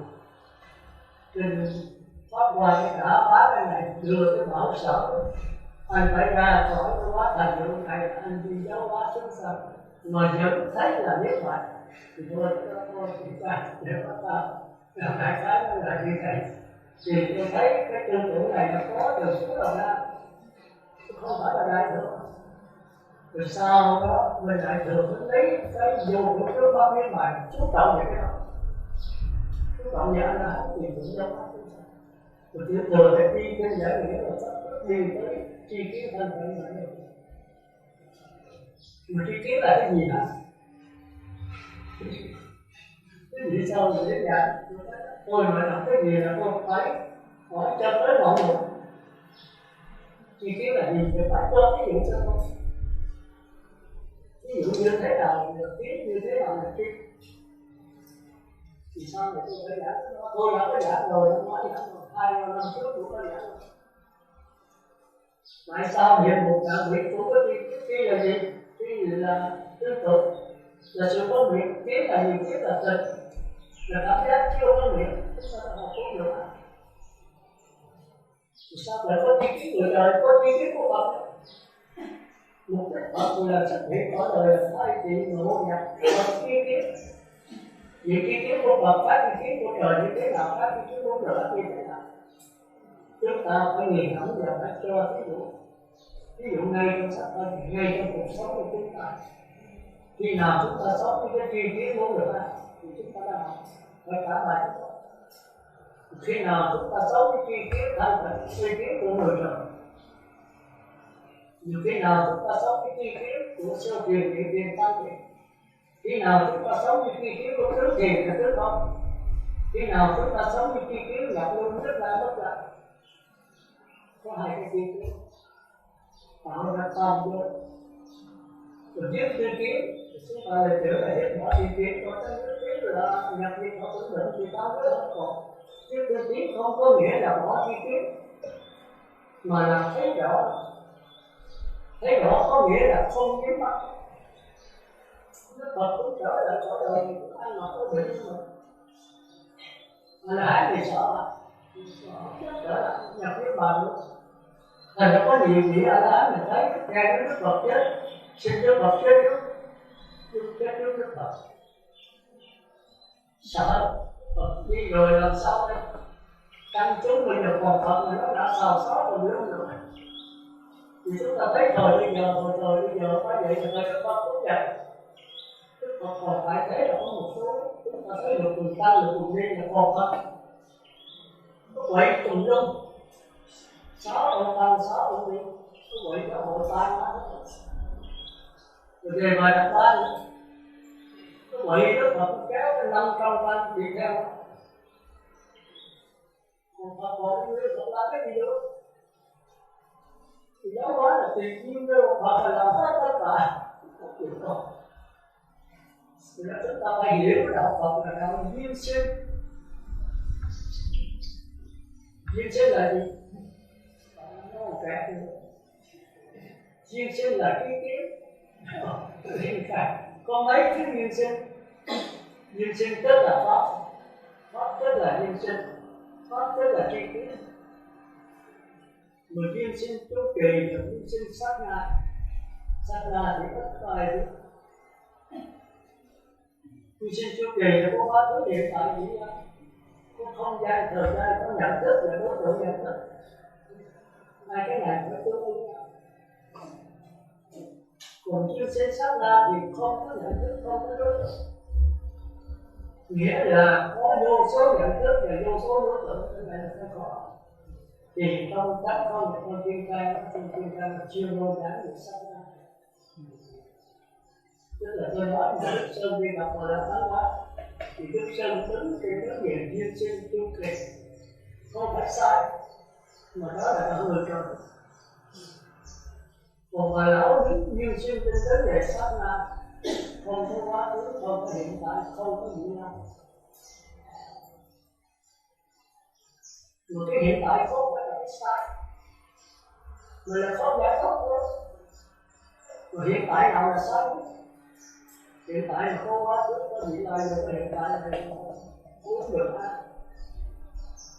Còn hiện tại mà không quá khứ, không vị lai cũng chưa phải là đạo Phật, cái giống nhất. Đó là tốt tiền sát vô. Có thầy, có cảm giác. Mà chỉ sống mà tư tưởng 100%. Không có dính mắt sắc thân, không dính mắt sáng thân. Mà không dính mắt rồi vô đè nén vô bát sát. Mà đè nén bát sát rồi thì nó ngủ lại. Còn chỉ có lai không thì không có nhập, không có sức, không có đè nén bát sát gì. Cái này cái hiện tại quá khứ vị lai đều là sát na. Cái này phải xét có là không. Quý vị làm sao nói được? Thành ra giữa thức thiền và bất lai chúng hợp nhau.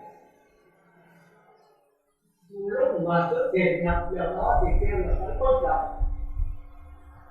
Đây là mục tiêu là hiện tại là Đức Phật chấp nhận. Nó đưa qua đạo Phật rất mau. Nhưng mà chừng ở đây thì thuộc về giới pháp thụ. Người này phải giữ giới kỹ 8 giới trở lên để nhập vô đó, 5 giới là không mong mong. Ví dụ như dễ thì người ta bắt giới là thọ giới để có nguyện.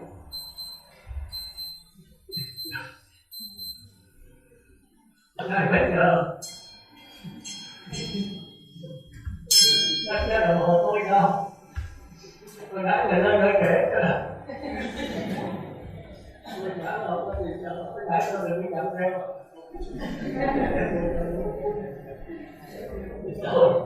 Nói ra tôi nhả tôi chưa vô vậy đó, tức là tôi còn nhả uống được đó, tôi chiều cả bài. Thì tôi nhả là tôi nhả tới đâu. Rồi quý vị phải trả bài từng cái mẫu giáo lực. Nam buổi chiều nay chúng ta đã tiếp. Hôm trước là chúng ta đã về căn và chưa tới thức. Căn đó là niệm một thủ chánh, tức là sinh lý. Có một cái sự sống mà chưa có biết. Còn căn thì thôi là chân lý, là niệm một vô chánh. Không có sự sống, không có cái biết được. Thì cái kia mà có ta những cái thật ở trong phát triển. Một cái gọi là đối tượng là sắc thêm phương tiện xuất phát, nhưng mà chưa là không có thức thì chúng ta nên nhớ cái đó là xe hai mắt, tai, mũi, lưỡi, thân thuộc về cảm giác, tức là sống cảm giác là có cái biết dễ chịu, khó chịu, không dễ, không khó, mà chưa có sự phân biệt. Và tới cái óc bắt đầu có phân biệt đều là xuất sắc. Thì phân biệt là sao? Chúng ta dùng cái thoát trần, cái đó nhất nhớ là thoát trần là cái gì suy nghĩ chiều nay tôi hỏi tôi đã giảng qua đâu. Thoát trần là chúng ta phải chịu khó qua như thức một chút. Như thức là biết đầu á, nhưng có tôi hướng dẫn là quý vị phải cũng dễ hiểu tôi. Còn quý vị về có thể coi lại duy thức không được. Nhất là có những vấn đề nhận thức trong duy thức học như thế này. Rồi bây giờ có nhờ một ngày nó sáng tỏ. Mà nếu quý vị coi không có tôi dẫn quý vị coi tôi không vô. Nên quý vị coi rồi quý vị mới thấy không có cảnh pháp nhưng ngôn luận đâu. Thì không có cảnh pháp. Thì quý vị coi vô cảnh gì hết. Nhưng mà coi quý vị mới biết lại thì vô. Biết lại không có tôi dẫn quý vị coi chính người đâu. Thì trước nó nói đến lúc đầu. Nhưng mà không có nói là không vô còn không. Dù có môn nào cũng trận độ thiền tâm cứ niệm xứ niệm sát bởi bất cứ cái gì cũng phải nhờ tôi giúp. Tôi nhất trí đó là tôi giảng trận độ là tôi giảng pháp, tôi giảng gì đó, rồi tôi giảng tới niệm xứ là tôi giảng gì đó, tôi giảng thiền tâm cũng lấy gì đó, tôi giảng niệm sát tệ cũng lấy gì đó. Người ta có tôi giảng con khác nhau nhưng mà cái ý nó là y như người đó.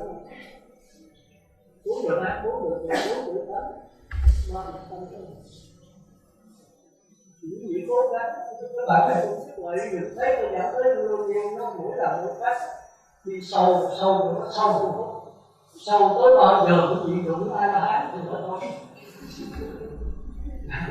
Bây giờ cái chuyện gì đừng có 4 giờ 8 là địa đụng ngàn tỷ xuất sanh ai tôi làm. Rồi bây giờ đụng tới cõi người trời đụng giờ. Rồi đụng tới cõi sơ tiền, nhị tiền, tam tiền cũng sắc nhớ. Rồi đụng tới tứ tiền và tứ không cũng vô sắc, nó tạm nhớ. Rồi bây giờ mình muốn trở lại nhận cái nhập luôn, nó tương tự với người trời nhập luôn, giống hệt.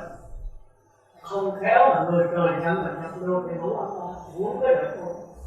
Cái này ngủ là nhiên có việc làm nhất. Rồi tới nhất giảng lai và tháng thứ hai thì mới thấy được cái phong múa của người trời nhập luôn. Còn sơ tiền thì người ta thì thấy giờ mà giờ mới dọn về nó sắc vô. Nhất nhận đây thấy rõ không chạy đâu, ở trong đó không biến mất.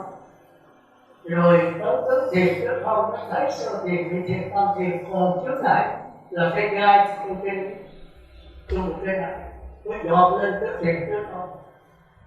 Còn có gai thấy rõ không dọn đâu.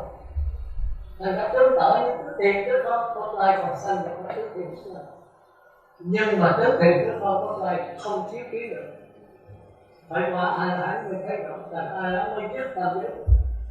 Rồi lọt vào cái quá thành rồi phải trở ra tùy thực xuất sanh. Thì vô tự trước mặt những bạn phải đi cái gọi như vậy. Cái gì gặp tôi biết cũng cả đâu là được. Thì tôi được cái câu hỏi cái đó. Tôi ham quá thì cuối cùng không nắm được cái gì hết rồi con.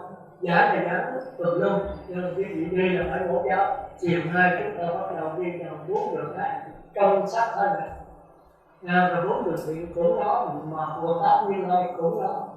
Thì bây giờ quý vị phải trở bốn đó vì trả bài muốn được ác con người, còn nhập lưu thấy rõ cái đó để quý vị không đọc là muốn ngoài. Thôi cái đây tạm ngưng nha, thì chúng ta tiếp tục lại. Kính lạy Đức Thầy Thích Ca Mâu Ni Phật. Mô Phật. Thì chiều hôm nay chúng ta lại tiếp tục bài giảng về tứ niệm xứ, và chúng ta thực hành vào câu đầu tiên của 4 đường ác để chúng ta trả bài. Mỗi người phải thuộc hết, thuộc nằm lòng trong cái thân thể này, để rồi chúng ta có thể chỉ quán để dọn qua người và trời dục giới. 4 đường ác thì chưa có giữ giới, người thì giữ 3 giới, trời dục giới thì giữ 5 giới. Đó là theo định nghĩa của Minh Đăng Hoàng trong chân lý của chúng ta. Quý vị thấy một cách lờ mờ cái đau khổ, cái đê tiện của 4 đường ác, cho nên đè nó xuống. Mà nếu đè quá như tôi nói, giống như cái hơi nước, cái nồi sắt da thì nó sẽ nổi lên. Còn máu để thăng qua chạy trốn, và trường hợp trong cuộc sống là không có lúc nào cũng chạy trốn ngoài được. Và trường hợp đối diện không chạy trốn được thì rớt xuống một chỗ đất lại, cái dòng lẫn quẩn. Chỉ khi nào thấy rõ nó thì chúng ta ở trong đó, mà chúng ta đừng dính mắc nó thôi. Đừng dính mắc thì trong cái diệu đế gọi là tập đế, đó là cái thói quen. Mà cái nguồn gốc của thói quen chính là tư tưởng. Mà muốn có tư tưởng thì phải có 6 căn, tiếp xúc với 6 căn. Rồi trước tiên là có cái cảm thọ của ngạ quỷ, rồi tới cái tư tưởng của súc sanh. Cảm thọ ngạ quỷ là cái biết về cảm giác dễ chịu, khó chịu, không dễ và không khó, nhưng mà chưa có tư tưởng phân biệt thì chúng ta sẽ học cái đó. Còn cái biết của loài súc sanh là có tư tưởng, nhưng mà có tư tưởng lờ mờ, biết phân biệt mà phân biệt một cách vô minh lờ mờ, tức là chưa có ý chí, chưa có sự so sánh đắn đo lựa chọn để quyết định hành động tạo nghiệp. Thì hôm nay chúng ta học về 4 đường ác: địa ngục, ngũ chát, vô chát, ngạ quỷ và súc sanh, để rồi chúng ta thấy rõ nó. Nếu chưa rõ thì chúng ta đè nén và chạy trốn. Từ đó chúng ta thấy rõ nó thì chúng ta sẽ ở trong nó.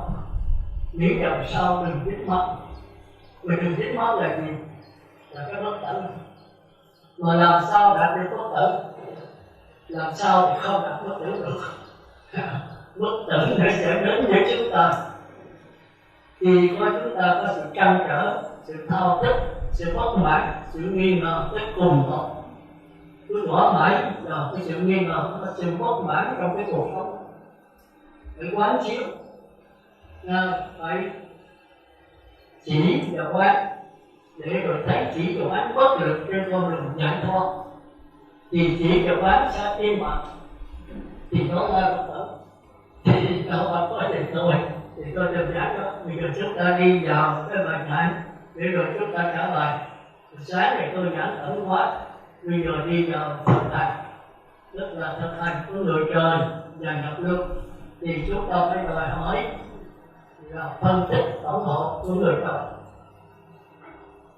Thì người trời chỉ là thấy lờ mờ thôi, nhưng mà thấy cái đê tiện, cái hèn hạ, cái đau khổ của địa ngục, ngạ quỷ, súc sanh, Atula. Mà địa ngục, ngũ chát, vô chát, ngạ quỷ, súc sanh là cái gì trong xác thân này? Nói trên lý thuyết không, nên từ thôi bỏ biết nó nằm ở đâu thì làm sao muốn bắt thuốc thì phải biết cái hành động của nó. Biết cái ngông lách của nó, biết cái xảo trá của nó, bắt cho đúng mặt. Mà thấy được đúng mặt rồi quý vị còn sợ nữa. Vì đứng ra ngoài nặng lẽ nhìn nó như là nó, thì nó nhìn nó như là nó, là tôi dùng nhìn thân như là thân. Thân là sao thể đi như vậy? Còn cái này mà nó thân bất tịnh thì mình cũng có coi thân là tịnh bao giờ đâu, mình đừng có bất tịnh. thì muốn được ác thân là tệ. Thì bây giờ chống đối lại thân bất tệ. Thì thân nó có nhiều cách trên hoàn thân. Ăn mặc nói là thức ngủ sống chết đi đứng ngồi nằm. Muốn quay đi, muốn đây cái ấy là kêu không biết là gì. Rồi cái thân sau khi chết, rồi cái thân có đất nước lửa gió tạo thành, rồi cái thân có chiếc có lỗ không, thì phải quán những cái dơ giấy đó để chúng ta đừng biết mất rồi. Nhất là thời buổi này ngạ quỷ rất nhiều, ngạ quỷ rất là nhiều. Xe xưa chân dân son phấn kẻ trên ngoài tóc đen tóc đỏ tóc trắng thì tùm lum, rồi tới người nam mặc đồ chuyên diện đeo đồng hồ dài, thì bà ta thấy là tới nó sức rõ đấy, thấy là tới chỉ nhìn đó là cái nhìn của bốn đường á, rồi dùng đồ xa xích bỏng cho phấn biết bao nhiêu người đau khổ, rồi mình phải làm để chung người cho nhất là nhiều chuyện. Bây giờ về ảnh hưởng ở Việt Nam thì rất nhiều. Rồi bây giờ muốn tôi phải có tốt tệ là chống đối lại cái thân thì nó hơi thực tế hơn. Nghe không? Là trí tuệ không mình mất là ghen không tay là bước quét không giống như mà dây vô là ra mình nhìn. Ai đây? Là con mắt đẹp. Nghe như là mặt nước ồn ồn. Cái lỗ mũi thì cũng sống như là nhiều. Cái miệng như trái anh làm rồi con mắt ghen không cái lỗ mũi không cái lỗ tai trước đấy không thân thể là chính cái lỗ không. Như vậy đúng không? Mà nói đúng với người chồng, không đúng với sự thật. Sự thật là không có thân, nó thành những cái điện tử âm dương nó kết hợp lại thôi. Ví dụ con mắt mình hay nước trong cơ thể mình là tái ố, oxy lấy số oxy, còn các nước đốt cũng là hỗn lại. Vậy là không có gì hết, chỉ có điện tử, mà điện tử có thật không? Mà bác bỏ thì không đúng không? Nó thành ra năng lực, mà năng lực là gì? Năng lực là thật. Mà đây phải là năng lực cuối cùng chứ. Thì Đức Phật nói chưa, nhà bác học thì nói đây là năng lực cuối cùng. Thì nhà Phật kêu là thức nghĩ. Thì Đức Phật nói là năng lực của cảm thọ, năng lực của sắc thân rồi tiến lên thành năng lực cảm thọ vẫn có hình có tướng. Rồi mấy vị tu tới khỏi trời sắp đến thì thấy là năng lực của cảm thọ người trời cũng chỉ là năng lực của hình tướng. Đi tới sơ tiền nhị tiền tam thì năng lực mới là cao hơn. Nhưng mà tới khỏi trời vô sắc vẫn còn hình tướng. Năng lực của tướng không vô vi tức vô vi vô sự vô vi tưởng mới thật sự năng lực cuối cùng. Thì cái ai hãng nó cũng chưa năng lực cuối cùng đâu. Cái này là tốt lên mà chưa thấy được đấy. Anh hãng thấy rõ. Tới giờ thấy tất cả đều là năng lực của ai ở gia thức. Đứng lặng ngập dòng đứng lặng thức thực. Thì đây mới thật sự là năng lực cuối cùng.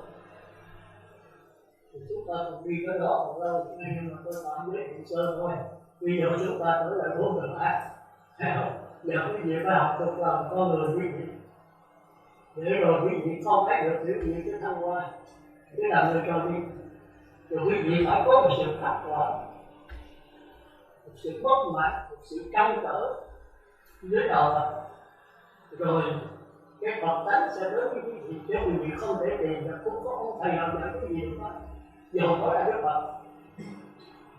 Sư Đức Phật dạy thì các loại học lưu không đáp tiền thì thôi. Thì mà cả đừng nghe pháp của Đức Phật rất là nhiên một câu đó. Năm không có phải là nhập đúng. Và Phật trước cậu có cái lỗ tận. Còn năm không kia đó là cái vấn đề giáo pháp. Tắt một Phật không lỗ tận mà năm không có đặng lại. Rồi các thiên nghị thiên ngã ta tâm thần tất tốt bạn không có lỗ tận đó là Phật luôn. Sau này tôi sẽ giảng về cái lỗ thông của tư tưởng và cái lỗ thông của tư tưởng và cái lỗ thông của bát nhã của Phật và cái lỗ thông của hội đạo có năm thông. Vì sau này chúng ta phải đi sâu đó để chúng ta hiểu như bây giờ nó quá cao nên nó không kéo cái đường thông nó tôi giảng rồi luôn. Thì thôi giờ chúng ta đi vào một giáo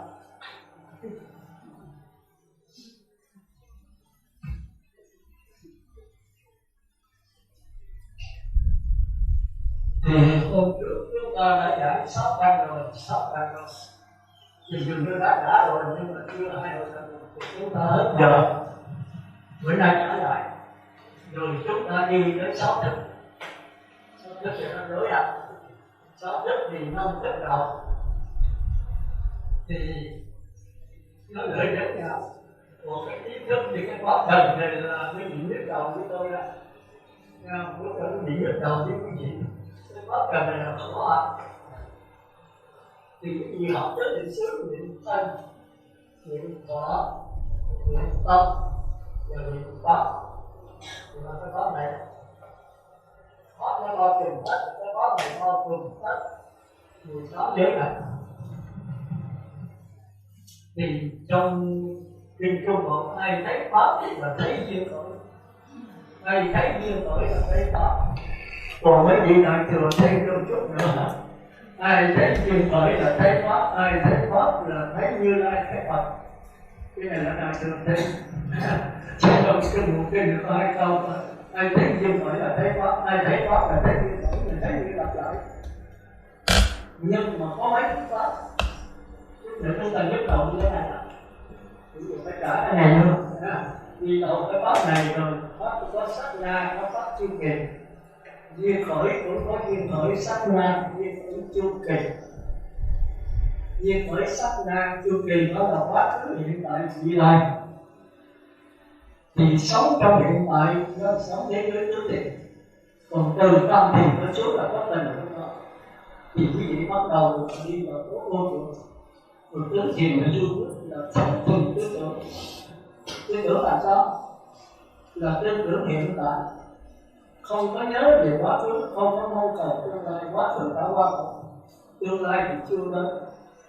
Rồi quý vị chưa chắc hiểu về hiện tại. Quý vị mình biết là mình sống đây là sống về cái thức thứ 6 không?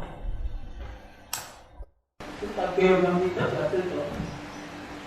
Mà tư tưởng này thì nó coi tư tưởng. Quý vị tư tưởng quý vị là nhớ và quên. Nó muốn nhớ lại cái gì đó thì nó phải nhờ cái mặt na là ý chí. Mặt na để coi trong cái linh hồn quý vị kêu là ai đại gia. Linh hồn là cái coi chứa kinh nghiệm, kiến thức, kiến thức, kỷ niệm, tội phước, dân dân. Bao nhiêu điều khó chứa trong đó. Dưới hình thức năng lực, chủng tử dưới hình thức nhân. Bây giờ quý vị cho biết con đấy nên chưa cũng giảm khùng. Đó lắm gì nó cũng nhớ.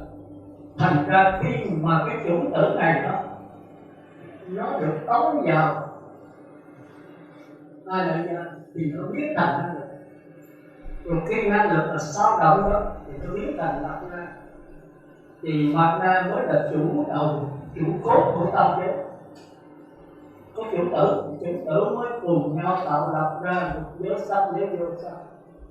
Rồi cái mặt na là cái chủ tử di tế. Thành ra kêu đó là hư không vô vi. Nói là trực giác là sai, mà nói là tỷ lượng, là phân biệt là trật. Nó vừa trực giác mà vừa phân biệt. Chút nữa chúng ta phải học tới quý vị có phải đi làm quy thức để quý vị nhớ cái câu trong đó đã tâm kinh. Sắc bất dị không, không bất dị sắc. Sắc tức thì không, không tức thì sắc. 2 câu mà người ta lấy câu chót này. Sắc tức thì không, nó thiếu mà. Thì tôi có thể đổi qua cái này những gì thế đó. Mặt ra hay là ý chí hay là niệm chẳng khác gì với A Lại Gia. A Lại Gia chẳng khác gì với Mặt Na. A Lại Gia tức là Mặt Na, Mặt Na tức là A Lại Gia. Nó sáng tỏ thì chúng ta mới hiểu được cái thức thứ 7 và thức thứ 8. Còn nếu không đổi tôi thì cái tài của tôi là tôi chưa có đổi. Đổi lại thì mình nói được thấy là tôi thấy ai. Thì chúng ta mới hiểu tâm kinh và hiểu được ý thức, thì chúng ta mới hiểu cái định xứ, hiểu tất cả các pháp của Phật. Thành ra đi sau một cái này không phải có đâu. Cái gì là 148 trong chương bộ kinh, rồi kinh 66 là tất cả đó. Thì tôi tóm lại. Còn cái này có thể không còn để Phật. Thì có người Phật giới tôi xưa nữa là 13 tôi là 15. Thì cũng trong đó mà tôi chấp lại. Ví dụ gì coi trong 48 gì còn thể là kêu 66 điều sống giải thích trong đủ đường. Thì tịnh độ cũng vậy, mà thiền tâm cũng vậy, mà tứ niệm xứ cũng vậy, mà 16 pháp minh tuệ cũng vậy, bất cứ pháp môn nào. Điều phải đi từ tạo niệm đến nhất niệm, mà tất cả những pháp môn nhất niệm đều phải đúng lại. Không có mong mà đưa cái đầu vào của họ. Nhưng cái nhất niệm là điều kiện có đầy đủ, thù thắng rất nhất để đưa tới vô niệm là nợ thật. Nhưng tới chỗ đó là cái gì đó thông minh, rất sáng suốt, nhưng thông minh sáng suốt không phải là trí tuệ. Dừng ở đây là lửa tấn công. Từ đây tiến tới những gì khắc khoải, cái gì căng trở, cái gì bất mãn. Thì một thời gian nào cái gì cứ bất mãn liên tục, căng trở liên tục, thì tất nhiên cái gì nổi được tất cả. Không phải tôi nói gì làm thử thì chứ không ai chỉ gì cái đó đâu. Nếu lợi ông Phật theo một cá nhân đó, thì cái gì bám ở đâu mà chặt nó, người ta chỉ có quyền chặt thôi, chứ người ta không có quyền đưa cái gì đó. Cái gì bám vào dục giới, chặt dục giới. Cái gì bỏ cái dục giới đê thì có 4 người ác, cái gì lên người trời, chặt bỏ người trời. Cái gì bỏ người trời, cái gì lên sơ thiền, đi thiền tam, thiền cao đó, chặt luôn, dính mặt. Rồi lên tới tính phong, chặt luôn, nhưng còn dính mặt. Hết rồi không cái gì. Còn rồi có cái chân không, thì đây cái này chính là lúc lại cái bất tử. Và bất tử này mới có 1/4 nó chiếm soi được có 4 người khác thôi. Thì các vị thánh mới đưa lên cái này, đó là đưa tự mình cũng thấy. Mình làm cho cái Phật tánh 1/4 lên tới 2/4 thì thiếu tiến được. Rồi tức là quả thánh thứ hai, rồi bắt đầu cho liên tục 3/4 cái thiếu tiến được. Cái tri kiến là tổng thọ chủ sơ thiền nguyên tam thiền. Rồi tới A-la-hán toàn nguyện mới tri kiến được tứ thiền tứ không. Là mặt căn thứ 3, thứ 2, thứ nhất là một phần của ngoại na, tức là ý chí, và chiếm được một phần nhỏ của dương minh trong hai lần giao thức. Tôi có để chia ta. Thì đầu chúng ta bắt đầu trở lại cái này. Thì hôm trước tôi đã nói rồi, vô căn mắt hay là đạo Phật chưa căn mắt thì khoa học kêu là gì? Sinh lý, tức là có cái biết không? Có sự sống không? Thì không có cái biết mà có sự sống. Thấy vậy không? Như thật gọi là gì? Thì không gì? Hữu chân. Gồm có gì? Ốc ở đây ốc chứ không phải là mặt na nha, không phải mặt na nữa. Thì mặt na là quan duy thức, còn ốc đây đâu? Là duy diệu pháp. Thì diệu pháp đã chấp nhận muốn được ác, còn qua đây là ý thức. Qua đây ý xúc đây là phải mọi người biết rồi dục giới đấy. Còn ý thọ ở đây là sơ thiền, nhị thiền, tam thiền. Còn ý ái đây mới là tứ thiền và biết không. Hết rồi. Còn thể tam giới đều nằm không có bản đồ.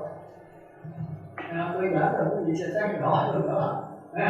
Rồi gì? Đây mà thấy được 4 đường ác này thì tương tự chúng ta coi là lương, tức là tương đương ý xúc của người trời. Hai cái tương tự rất thật. Mà nếu cái điều đó ý xúc người trời rồi 3 giới, 5 giới, quý vị nhận mình là đặt lưu thì ngon của ông mà. Rồi quý vị tiến cho tới ý thọ, sơ thiền, nhị thiền, tam thiền thì quý vị tương tự như nhất dẫn lại. Nếu gì nhận mình là thánh thứ hai, quý vị gặp là đúng không? Thành ra tới đây quý vị phải thấy cái sơ thiền, nhị thiền, tam thiền với cái nhất dẫn lại giống thật nào. Chỉ có Bất Lai mới thấy được cái này. Thì Bất Lai thấy được ý thọ, sơ thiền, nhị thiền, tam thiền, nhưng mà kẹt vào cái ý ấy. Thành ra trong kinh nó nói Bất Lai sanh về cõi tứ thiền một lần. Còn nhất Giả Lai cũng sanh về cõi sơ thiền, nhị thiền, tam thiền, làm nhẹ tham dục sân. mà có tổ biết làm nhẹ làm sao chết bất lai mới chết tham dục sân. Vì sao ngã phùi đâu một chút sân mình biết làm nhẹ quá làm biết được cái tham dục sân của người vật trời, rất là chiếm hữu bên ngoài. Người trời còn ăn mặc ở bệnh còn chết như con, còn sắc thêm hương vị xúc pháp, còn sắc tài danh lợi uống ngũ nhịn, còn ý vợ là không có. Đây không có nam nữ nữa, chết không có người con, cái này tự biến mất. Thế là nhập sơ thiền, nhị thiền, tam thiền. Cái tam thiền tôi tứ thiền có thuộc về vô sắc rồi. Thì cái này quý vị tôi đã giảng mấy năm trước rồi, bắt tôi giảng hoài tôi nhiều tôi không đi đâu được, trở đi trở lại hoài. Quý vị không chịu làm việc với tôi, quý vị dân mình tôi, bây giờ tôi bắt phải trả. Còn nếu trả cho quý vị sáng tạo, quý vị không chịu trả, bây giờ không sáng tạo, trả theo mẫu do thì tức là phải trả hết. Và lần mà chúng ta nói qua sáng tạo thì quý vị có siêu giống rồi, tức là tôi có cũng 90 năm thôi. Đây là vô là thiêu kiếm tôi là phải lâu rồi. Thì cái pháp này đó thì chúng ta nên nhớ là do thiên thức. Thì trong thiên thức gọi là tâm, còn trong khoa học kêu là cái gì? Kêu là tâm. Sinh lý, vật lý và tâm lý. Mai có đi học lớp 11, 12 thì biết. Có học vật lý là điện tử, các bạn điện tức là điện sắc trên hương vị xúc. Học về sinh lý thì là thân thể, học về tâm lý là cũng phải biết. Nhưng mà đạo Phật Phật giáo có biết mà nó chia ra tới 5-6 cái biết, ý xúc, ý thọ, cái biết của ý thức. Đây là cái biết của 4 người á. Ý xúc là cái biết của người trời một giới lòng đè nén làm nhẹ đi tham dục sân. Thành ra nhập lưu đó thì chỉ trừ được ý thức rồi, tham dục sân không trừ được. Cái thành cái nước nó mới trừ được tham dục sân của người trời một giới, tức là làm nhẹ thôi. Cái này cũng tham dục sân, tham dục sân của trời sắc giới. Vậy thì trời dục giới và sắc giới khác nhau làm sao? Trời dục giới là chiếm hữu bên ngoài, còn sắc trời mây lợi ăn uống ngủ nghỉ là quý vị hữu năm giới. Còn trời sắc giới là 8 giới không có ăn uống ngủ nghỉ vậy mà tối ngày chìm trong thiền định, không có sắc tài danh lợi một kỳ, chiếm hữu cả bên trong. Những cái đề mục thì trong kinh của điều toán có 40 đề mục, không phải sập lại cái vô lượng như vậy rồi. Quá sắc xanh, sắc vàng, sắc đỏ, quá sắc thanh, rất tệ, quá hơi thở, quá niệm Phật. Thì bây giờ còn chỉ còn có niệm Phật là quá hơi thở. Lúc vô thở ra đến 1, lúc vô thở ra đến 2, lúc vô thở ra dài, đến dài, ngắn, đến ngắn. Rồi khỏi cần hết vô thở ra, cái tâm ở đâu, cái tưởng đâu, thì cái hơi thở đó. Thì cái này bắt đầu định sanh lý lại. Cái kia là ly dục sanh lý lại. Thì tới đây là cái định là cái gì mà không được. Quý vị có thể đè nén được cái ý xúc này, quý vị đọt ra ủng hộ. Thì cái này mới là tận cái tham dục sân này hết. Tham dục sân của sơ thiền, nhị thiền, tam thiền. Thì cái này nó bất lai cái đấy được, chứ còn biết giả lai là kẹt ở trong này. Thánh thứ hai làm nhẹ tham dục sân cái kia. Thánh thứ ba mới biết được tham dục sân. Tức là từ nay không trở về cõi trời sắc giới nữa, mà ở tứ thiền sắc giới, vô sắc và tứ Phật. Thì Thánh Bất Lai là ngon, cái sống cõi này là tạm được. Còn nhập lưu với dẫn lại còn tham dục sân thì cõi này không được đâu. Dậm trên một chỗ, xa đỏ thì vĩnh viễn không xa đỏ nữa. Nên nhập lưu là không còn trở lại ý thức nữa. Nhất dẫn lại không còn trở lại ý thức nữa. Nhưng mà kẻ ý thọ chỉ có Bất Lai biết luôn ý thọ, nhưng mà kẻ là ý ai. Chúng ta phải hiểu như vậy thì chúng ta mới biết con đường tu của ông mà rất là khó. Mà tất cả cái này là trong kinh Thủ Lăng Nghiêm. Tôi hồi xưa tôi cũng không biết. Thủ Lăng Nghiêm tôi coi nguyên bộ ra 10 mấy lần. Tác giả là Thích Giảng Liên. Còn bên đây là 8 Nguyên dân và tự là khoảng không, chuyên hóa, dịch tôi coi hết rồi. không con nào được hơn tâm linh hết. Tu sĩ bác sĩ tâm linh Lê Thục Thám cũng dịch dùng cái lối của khoa học, cũng diễn tả rất gần và có phân chia càng là nó sáng tỏ. Rồi tuổi là nghiêm làm sao coi cho vô, mà không có duy thức tôi coi hoài không vô, coi ba nói là không vô, dừng coi là duy thức. Mà duy thức đâu phải dễ, phải 10 năm rồi tôi coi song song với tuổi là nghiêm bây giờ mới tạm hiểu là tuổi là nghiêm. Tôi nghe là hương dân khen tiên hóa những là thượng là đi truyền thông khen được cái tuổi là nghiêm. Đừng dám nói một câu giống nhau, người tu xuất gia mà không coi hiểu là nghiêm là uống cái đời người tu. Tôi nói chả mấy ông này sao nói giống nhau. Thì thôi mình coi thử coi như việc nghe sống có biết cái gì đâu. Trong đó nó nói còn đáp ứng hơn tôi. Thì tôi thấy duy thức đâu mà nó tôi cũng nghiên cứu duy thức là có biết mất gì đâu. Cái duy thức dần dần từ có rất là rùng ràng. Nào là hiện lượng tánh cảnh, nào là hiện lượng đối chân đối chất, nào là tỷ lượng là ẩn cảnh, nào là tử lượng đối chất cảnh, trời ơi điên cái đầu. Rồi làm sao? Giờ mình đang qua 3 thời kỳ cứ học từng lòng nói nó ra, nhìn ngắm như con trâu rồi nơi cỏ. Bữa nay hôm qua thì một tuần hôm qua thì 2 tuần, hôm qua thì 1 tháng, hôm qua thì 1 năm. Người ta thôi vô sư trí không thầy bây giờ làm sao lấy cái này làm thầy, lấy cái gì lấy cái thanh tịnh. Mà muốn thanh tịnh thì giới lực phải giữ cho thật tịnh, phải có thầy sáng có bạn lành. Bây giờ thầy sáng không có thì lấy Tổ Lâm Nguyên làm thầy, bạn lành thì lấy có hoàn cảnh. Thời xưa hoàn cảnh rất là thuận tiện, không khí rất tốt, Phật tử không có đòi hỏi như sư, hết có sư nào như thế đó. Thì có mấy lúc kỳ là cũng mời có 4 thời. Sư trụ có 3 tháng trụ, chuẩn bị 12 cái kỳ thuyết pháp là xong, không có đi từ lưng lên rồi. Còn bây giờ thống nhất Phật tử rất là tha thiết với một pháp lý. Hồi xưa kiếm tiền rất dễ, không ai chịu tu mà thì mấy bà nhà hồi xưa thì biết, không có ai hỏi nó pháp thì vô cũng vừa sắp pháp và đi về. Thì sáng vô nghe 4 kỳ cũng hỏi với sư cái kể chuyện hồi xưa là xong, không có gì sau là pháp lý giống như chùa. Cầm thêm rồi, ăn chay rồi đi về. Cái sĩ này cũng lai có pháp, sư trưởng là bắt buộc phải pháp. Mỗi kỳ cũng mỗi có pháp lý là chấm. Thì tôi thấy trong chân lý sao mà lại lấy pháp làm thầy. Này nhắc lại hoài sau khi mà Phật tịch này nói ai đang hỏi được con lấy ai làm thầy. Sư phụ chết rồi. Thì Ngài nói lúc này là số đâu có phải nương vào ai. Mà nương vào đó pháp.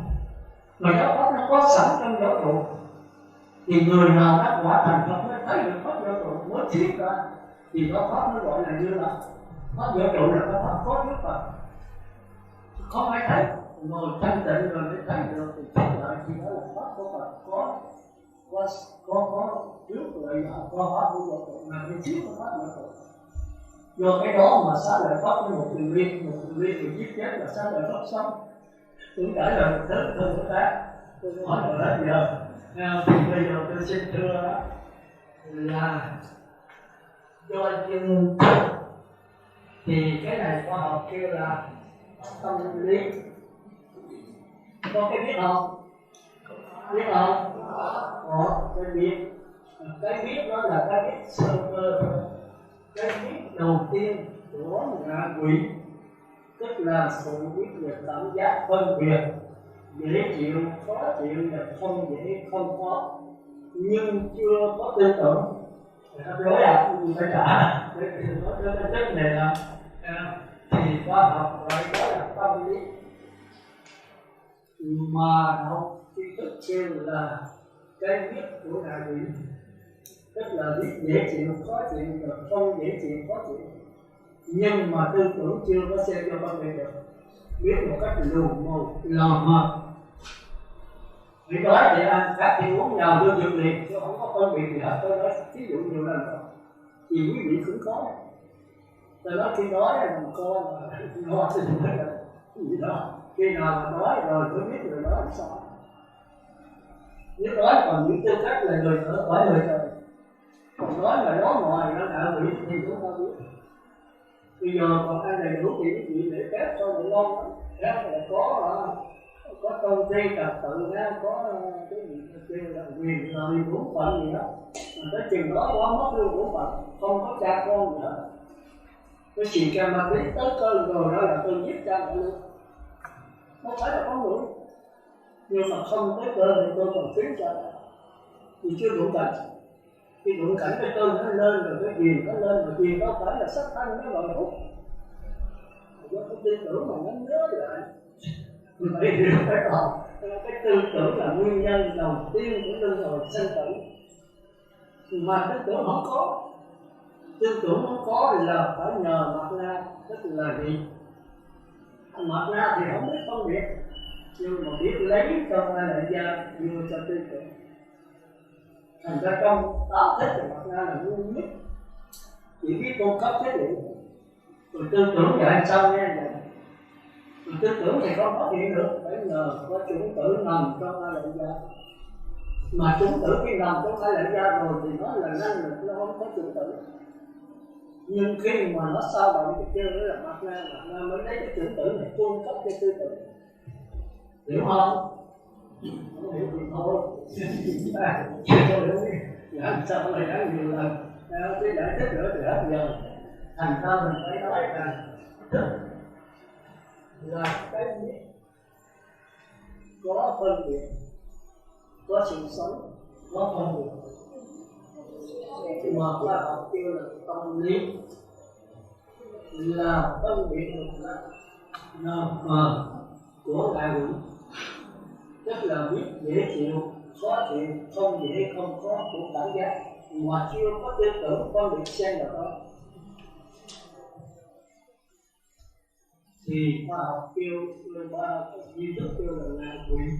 Dù khó có là thế này hơi trộn tôi cứ có cái ngán cho quý vị trả lời, chứ này là quý vị nó trả được. Nhưng mà tôi biết có làm sao hai cái này thì cái này nó tắt tối. Thì đó là nếu con mắt là nhận thức là cái phân biệt lờ mờ, không dễ chịu, không khó chịu, không dễ không có của con mắt mà chưa có tư tưởng xem vào đó thì kêu là con mắt ngạ quỷ. Thấy già là nhào vô chụp, thấy đói là nhào vô chụp lên, thì là ngạ quỷ không có tư tưởng phân biệt lợi hại gì hết, không có bổn phận trách nhiệm gì hết. Thì quý vị thấy, quý vị thỉnh thoảng cũng có. Khi nào quý vị đó thì quý vị đi, khi nào quý vị mê một cái gì đó, mê gì vừa thì nữa, quý vị còn đè nét còn quan sát được. Mê quá thì quý vị thành ngạ quỷ. Ai nhớ phải quay lại mình nhá.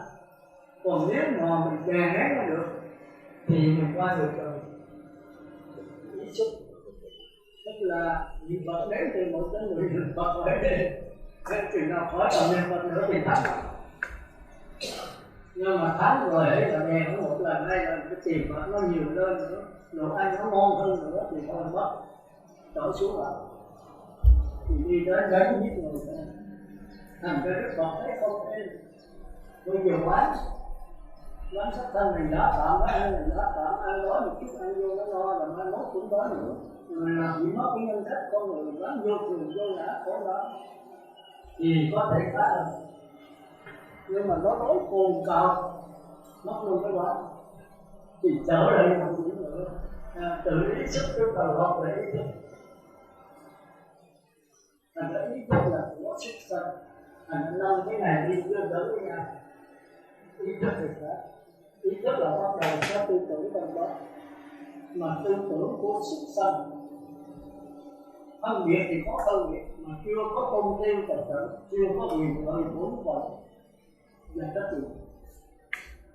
Nó phân biệt cha con cách giờ mà tôi nói con thú, con cọp nó ngủ một đêm thức dậy sáng là con quên hết. Con rắn cũng vậy, tất cả là thứ.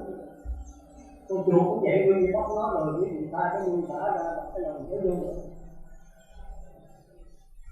Nhưng mà tháng rồi ấy là đèn nó một lần hay là cái tiền bạc nó nhiều lên nữa, đồ ăn nó ngon hơn nữa thì thôi mất, trở xuống lại. Thì đi tới đánh giết người ta. Thành ra Đức Phật thấy không êm. Bây giờ quán sắc thân mình đã tạm, mình đã tạm, ăn đói một chút ăn vô nó no, rồi mai mốt cũng bán nữa, rồi làm gì mất cái nhân cách con người bán vô thường vô ngã khổ đó thì có thể phá được, nhưng mà nó đối cồn cào mất luôn cái quán thì trở lại một điểm nữa, tự ý sức cái đầu óc là ý thức, thành ra ý thức là của xuất sanh, thành ra năm cái này đi chưa tới với nhau, ý thức thì khác, ý thức là bắt đầu có tư tưởng trong đó, mà tư tưởng của xuất sanh, phân biệt thì có phân biệt mà chưa có công tiêu trật tự, chưa có quyền lợi vốn vọng và trách nhiệm. Nó phân biệt cha con cách giờ mà tôi nói con thú, con cọp nó ngủ một đêm thức dậy sáng mà không quên hết, con rắn cũng vậy, tất cả là thứ. Con chuột cũng vậy, quý vị bắt nó rồi quý vị ta cái nuôi thả ra cái lần nó luôn rồi. Con thú gì nào phải làm cái gì đó ở trên nó lọt xuống, quý vị bắt nó lên xe thả, quý vị làm rồi nó rồi. Nó không có cái nghiệp, mà theo đạo Phật không có nghiệp không thể thành Phật được. Mặc dầu nó có Phật tánh, này cái cuộc sống đó, địa ngục quỷ này có Phật tánh đó, mà nếu quý vị dừng ở sắc được là địa ngục vô đó, thì vĩnh viễn không bao giờ chạy được Phật tử. Còn dừng dính mắt ở con mắt là sinh lý, bị sanh thì có những sự chân, còn quý vị dính mắt ở thì ngắn thức, quý vị sinh thì ngã quỷ. Còn quý vị bắt đầu phân biệt thì ngã thức là những cải sửa thành ý thức, thì quý vị sinh về xuất sắc. Thành ra tùy cho mình lấy cái nào làm cái linh hồn của mình, làm cái chúng ta kêu là thần thức của mình. Nhưng mà duy thức thì không hiểu cái này là thần thức, kêu là phi tình thần thức. Phi tình là gì? Phi tình là chưa có tình, cảm giác tư tưởng của loài súc sanh chưa có tình thật sự. Chúng ta đọc kinh sẽ nghe được câu hữu tình nhân vật các loài, vô tình là bụi đất đá cây ba đồng, đó là phần vô tình. Trong này thì tôi có sanh cũng vô tình đó, sanh cũng chưa đạt. Chỉ có hữu tình là nhân vật các loài, các loài thú lớn, còn như con tép hay là con trùng là cũng phi tình thần thức thôi, nó có linh hồn mà linh hồn phi tình, tôi như thế kêu là phi tình thần thức. Rồi trong mà bát nhã thì con người trở lên đó lý xúc thì nó kêu là kiến tánh, thánh tánh thần thức, là Phật tánh. Còn từ đây trở xuống là thì kêu là cái gì? Là Pháp, không phải là Phật tánh mà là Pháp tánh. Pháp tánh là Phật tánh một thứ, mà Pháp tánh là chưa có sự phân biệt. Còn Phật tánh là bắt đầu có mặt con nam. Thành ra coi kinh thì phải hiểu cho nó. Ngồi lâu quý vị suy vấn quý vị thấy là mỗi vị giáo chủ, mỗi vị tổ chia ra mỗi tộc phái khác nhau. Mà nếu mà nắm được cái thể ứng dụng giới định tuệ là cái nhẹ thôi, chỉ làm sao chia thì tôi cũng nắm được thì như thôi. Còn không là quý vị chết thì học Phật nó như một cái rừng dân tộc. Chẳng hạn như là Pháp Nhãn thì mấy đại thương Pháp Nhãn là Bồ Tát nó có, Nhật Nhãn là Phạm Phu, Thiên Nhãn là Quả Trời, Sơ Tiền, Vị Tiền, Tứ Tiền, Huệ Nhãn là của Nhật Lưu, cái A La, Pháp Nhãn là của Bồ Tát đó, Phật Nhãn là của Như Lai. Còn bên tiểu thừa trong bộ kinh thì Pháp Nhãn là của Nhật Lưu. Chết chưa? Chỉ độ sổ quý vị không biết đâu mà được. Quý vị đã biết Pháp Nhãn của Nhật Lưu là sao, còn Pháp Nhãn của Bồ Tát là sao, cho thí dụ giải thích ở đàng hoàng. Thành ra tôi muốn cái gì là phải trả lời tôi là giải thích được cho ví dụ đàng hoàng. Một ví dụ tôi xin 2, 2 tôi xin 3, mà hãy được 3, 4 là quý vị cho 1.000, 1 triệu cũng được. Mà ví dụ không có trong cây là ngay trong cuộc sống của quý vị. Như vậy mới là đâu không? Rồi đấy quý vị gặp tôi, quý vị trả bài, quý vị rất sợ tôi. Tôi cứ dí hoài. Dí chừng nào quý vị đụng ba lá thì thôi, còn không là tôi dí nữa. Thì bây giờ trước tiên vô mẫu giáo thì không có dí nữa. Quý vị y giáo cũng này tôi thấy rất nhiều y giáo cũng này tôi chưa dạy sao con nghe vậy thì cái đó là tụi con đấy. Mình phải có cái sáng tạo, có cái suy nghĩ của mình. Muốn chưa dạy đúng thì con theo, muốn chưa dạy con đúng thì con yêu lặng. Yêu lặng chứ không phải là theo, không phải là chống đối. Mà con muốn biết đúng hay sai thì con thực hành vào trong cuộc sống của con, ích lợi cho con, ích lợi cho tất cả mọi chúng sanh thì muốn chưa dạy đúng. Không nói ra là ứng chịu với người học trắng trong 14 giới của mình làm lại. Dầu đúng dầu sai cứ yên lặng chịu. Còn nếu muốn mà phát chi muốn siêu mình thì phải lại chứ. Thì mấy bạn con thấy là chỗ này không đúng. Mà trước khi đó là phải nhìn nhận áp dụng cuộc sống mình thì tất cả mọi người còn không có im lặng. Không nói là ứng chịu. Những người học trắng mà muốn siêu mình nó đúng như tự rõ là nó đúng hay sai mình cứ im lặng. Nhưng mà phải có giải pháp. Mà làm sao giải pháp? Làm sao biết cái nào đúng cái nào sai? Thì phải có cái tâm nghi. Mà có mấy cái nghi mà nó đi sâu vào trong cuộc. Cái nghi của người trời, cái nghi của nhập lưu, cái nghi của ai là nó khác nhau sao? Thôi thì khác vậy thôi. Chỉ phải biết thôi. Thì ở đây năm cái này đó thì chúng ta sẽ định nghĩa là cái nhất của cảm giác dễ chịu, có chịu, không dễ, không có, chưa có tư tưởng xen vào đó mà ta học gọi là tâm lý. Gồm có nhãn thức, lý thức, lý thức, hiện thức, thần thức tới đây thôi đã. Rồi tới cái đáp đối là lý thức. Lý thức cũng là cái biết của tư tưởng, có sự phân biệt một cách lờ mờ của xuất sanh. Phân biệt lờ mờ chưa có mặt ra, tức là chưa có lựa chọn. Phân biệt lựa chọn, quyết định cái hành động tạo nghiệp. Thì cái đó kêu là ý thức của xuất sanh. Một ý xuất ra thì bắt đầu có nghiệp thức. Thì ở đây mình không thể làm thật, không thể nhập lưu được. Chỉ có bắt đầu chạy qua đây. Vậy được chưa? Bây giờ đó bạn hiểu không? Bây giờ tôi đọc lần cái gì đọc theo. Nghe không? Bữa nay đọc như đó là hết giờ. Nghe không? Thì cái này đọc lại, cái này là 2 hồi đồng hồ. Cái này, 3 cái, 3 hồi đồng hồ, đó là xong. Không chịu giờ không hết. Còn chiều tới mới qua cái này. Rồi tối là 4 hồi đồng hồ. Những gái thì có ở nhà luôn. Thì bắt được không? Tôi dẫn qua xuống ở cái gì tôi mới là người xuống chết. Tôi tới nỗi đi rồi tôi tắt khí rồi xuống dưới là tạo có ao đó. Mà tôi là một sư cô. Những người thấy bộ xương tôi những gì nào học bác sĩ đọc giỏi toàn thân của ngoại. Còn cái thân tôi là cái đó. Bao nhiêu xương trường, bao nhiêu xương sống là hiện rõ hết. Và tôi dẫn như vậy. Thì vô là thiên số thì tôi gặp số.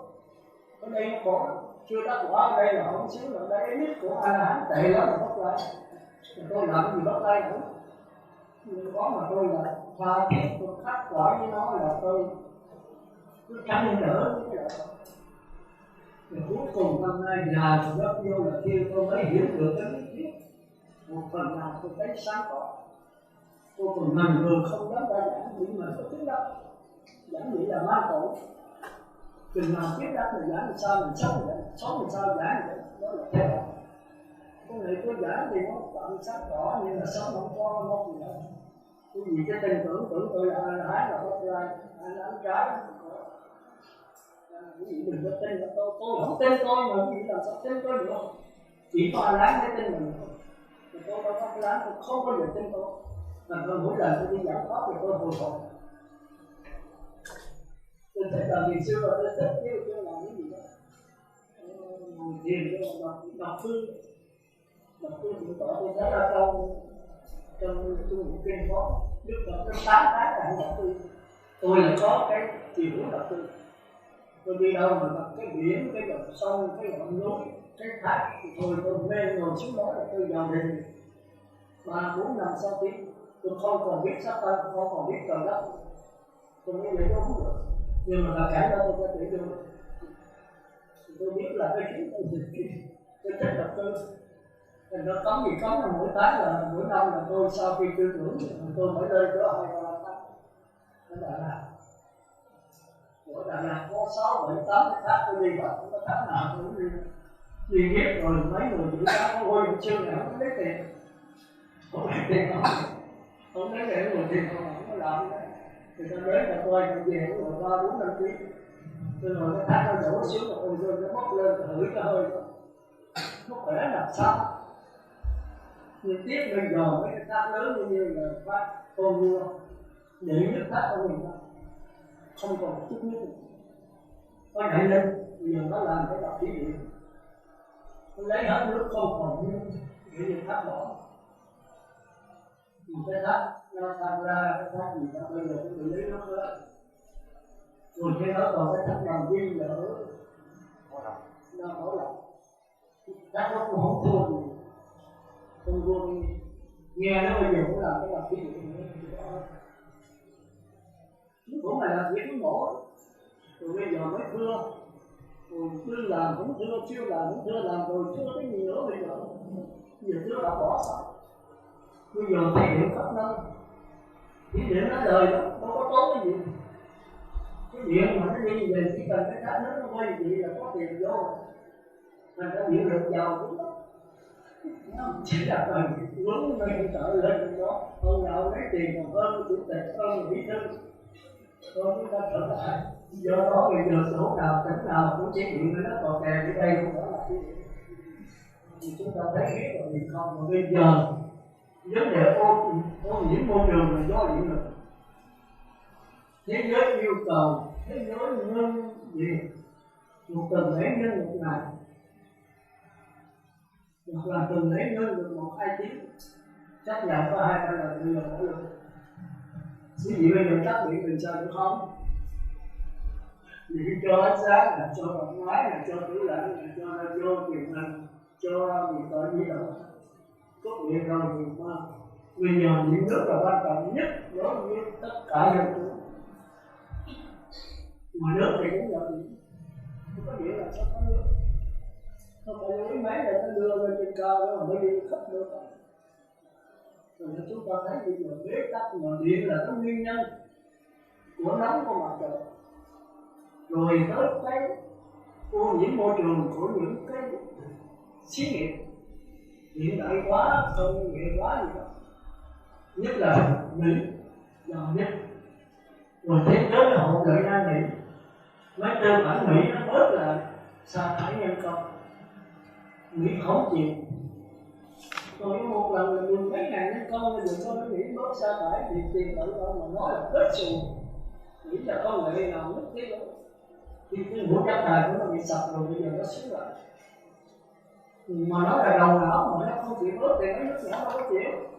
Không chịu. Rồi bây giờ có ung tử nữa, cấm hết cả thế giới. Ông có càng không chịu nữa tưởng như thường. Rồi nó hâm, rồi có càng nó trơn. Tôi có ung tử tôi có ngắn. Ví dụ mấy ngàn cái tôi có 10 mấy cái là đủ trơn rồi. Rồi 2 cái là phải đi còn là đủ nổ. Mỹ Nam có dám đụng, đụng thì tiêu hết. Không rồi không đó là cái gì ta kêu Mỹ là không còn dép. Không thì giữ đó mà làm thì không dám làm thì tiêu hết. Một con nguyên tử bây giờ nó bỏ xuống nó nóng vô cùng, làm cho bao trên Bắc Cực Nam Cực tan ra nước hết. Nó tràn xuống mấy cái biển nổi là sóng thần sẽ cuốn mất. Nên ra năm tháng 12, 21 tháng 12 là đây là nước sẽ tràn lên đây cứ là hồng thủy, cuốn hết tất cả không còn cái gì hết. Chỉ có những cái nước nào có đồi núi cao cao hơn biển 1.500 thước. Còn thời gian biển đâu là có thước mấy ngàn thước. Mình bắt tràn lên một cái là 10 mấy thước. Thì cái trần xá này không còn những gì cũng đi theo biển đâu, ra thăm Hà Bá. Không có đi thăm Hà Bá luôn. Thì đó là cái cộng nghiệp của chúng ta.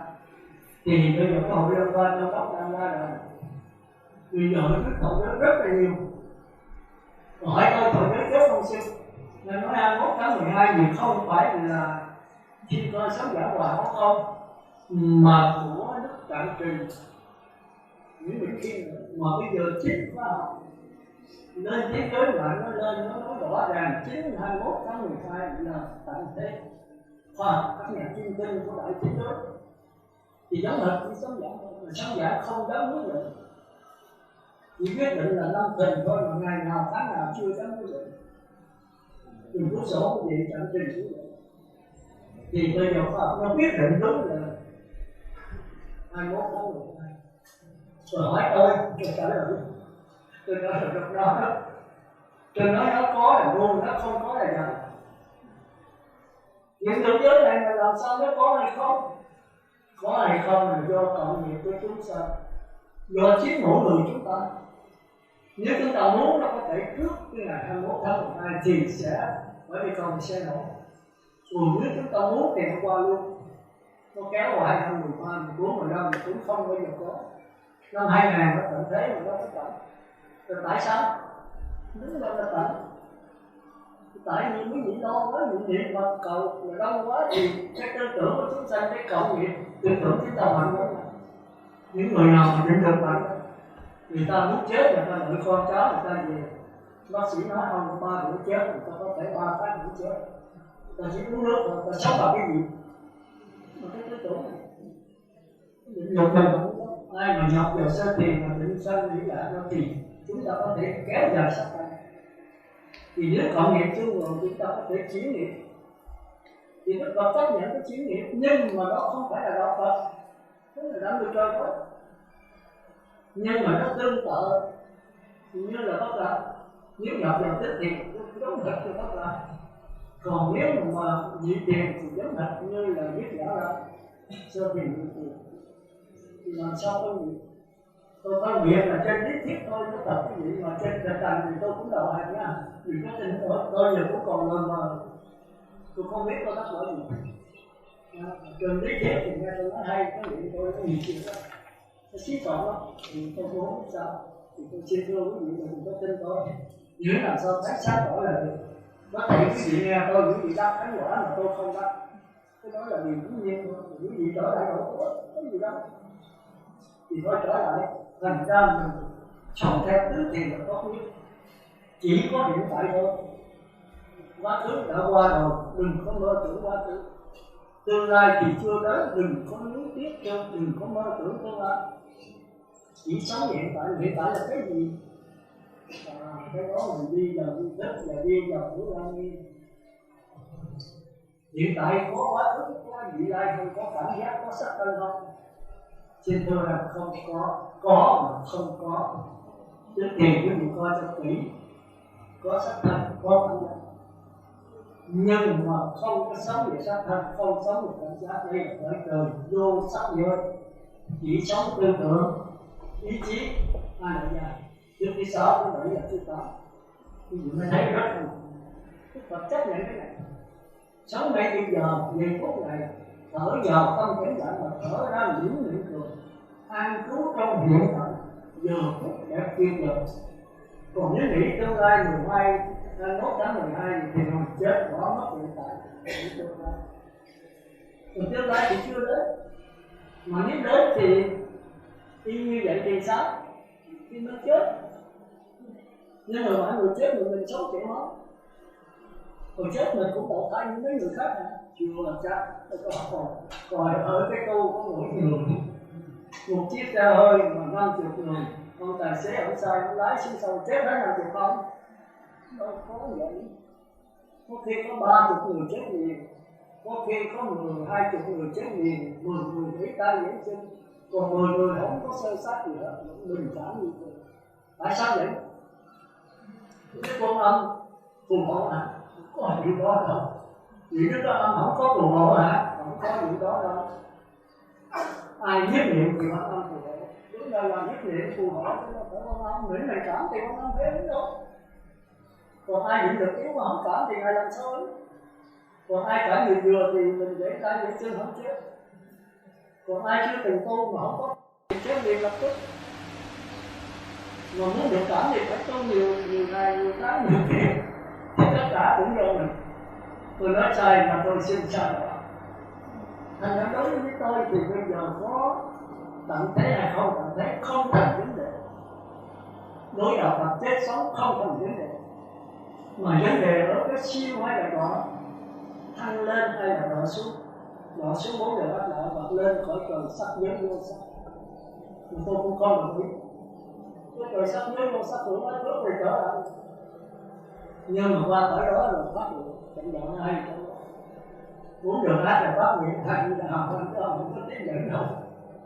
Cái cảm mình kém quá, cảm ngược nào thì làm sao lại ứng được. Mà cái cảm từ sơ thiền, nhị thiền, tam thiền, tứ thiền là ứng liền tích đưa mình về họ vẫn trung sanh mà họ vẫn thượng sanh.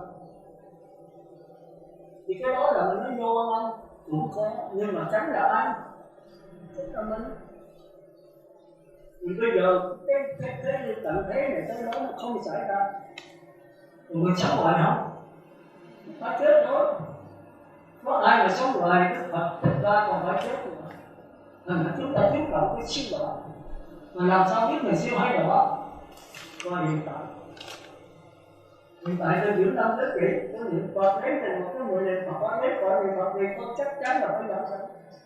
Nhưng coi chừng chắc chắn tôi chưa hẳn. Xá lợi Phật khá chức căn lành nhân duyên phước đức mà thành đạo sao. Coi chừng cái nghiệp việc gì. Tương ưng hành pháp còn có bất tương ưng hành pháp nữa. Thôi thì cái tôi thì việc gì đâu. Tôi giảng rồi quý vị nghe và nói thì chúng ta trở lại cái này để được trả lời. Vậy thì đã rất là nghĩa là sao? Tôi nói ngắn gọn. Thì cái này mình nghĩa rồi đó. Căn là khoa học là sinh lý, là có cái sống như có cái biết, gồm có mắt tai mũi lưỡi thân ốc 6 cái luôn. Cần là một khoa học kêu là vật lý, chưa có sự sống thì chưa có cái biết. Kêu là địa ngục vô đáy, gồm có sắc thân hương vị xuất phát. Dễ đi tỏ đâu. Mình tới đây này thật đối à? Đối là nó giàu, nó lòng thầm. Khó mà con cho nó gọn. Tôi ngồi không tôi suy nghĩ hoài, con sao cái gọn. Con cái này nó thiết chỗ khác. Con cái đầy đủ thì nó dài quá, nó khó nổi là biến chết rồi. Nó ngắn gọn thì đã mà dài quá thì có một đầu này. Tôi sợ cái gì á, tôi cũng là rất sợ. Sợ cái gì, sợ cái người biến luôn vậy. Cái gì khó là cái gì tìm tôi à. Dễ thì cái gì còn trả được, khó quá thì sao bây giờ làm sao phải dễ. Mình dễ là phải đầy đủ, phải rõ ràng. Mà đã rõ ràng đầy đủ thì đánh giải. Mình dạy thì mình sợ. Hôm nay là cái này mẫu đó, bởi vì tôi thấy đây là khó thì tôi xin đưa ra là giải chất. Vì khoa học kêu là tâm lý, mình kêu là cái biết của cảm giác dễ chịu, khó chịu, không dễ, không có, chưa có tư tưởng phân biệt cho đó. Thì duy thức gọi đó là nhận định. Gồm có nhãn thức, nhĩ thức, tỷ thức, tiện thức, thân thức.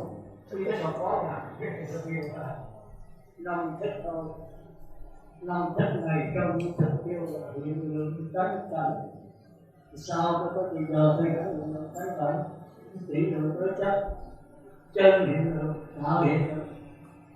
Chân hiện lượng thì đi với tánh cảnh, tạo hiện lượng đi với chân đối chất. Rồi chân tỷ lượng thì đi với tạo đối chất, mà tạo tỷ lượng thì đi với đầu ấn cảnh, với lộn xộn. Thì phải giải thích là cho ví dụ cho quý vị. Quý vị muốn thì quý vị có thể qua với những duy thức vấn đề nhận thức trong duy thực học của nhất này. Thì tôi dẫn quý vị tiếp thu mà. Mà không có thì hơi khó cho tôi đó. Vì cái thành phần ma của tôi sẽ phải dẫn một lần. Còn quý vị coi trước thì tôi dẫn một lần. Tôi sẽ cho ví dụ sáng tỏ hơn tôi nhất này.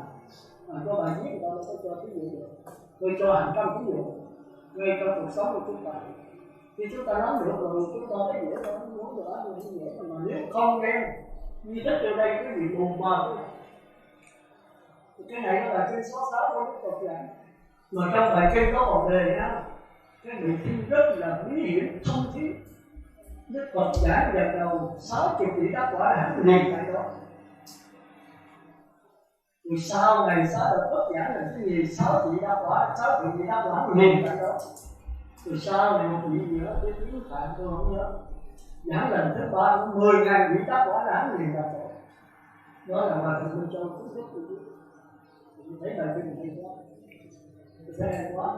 Thì tôi coi thì tôi coi trong một cái thì Hòa Thượng ở đây cái xuống lý giảng có 15 phút mà. Tôi nghe ở Hòa Thượng bài kinh hay đâu hay mãi. Hòa Thượng nói chung một kinh 148 tôi gặp đó.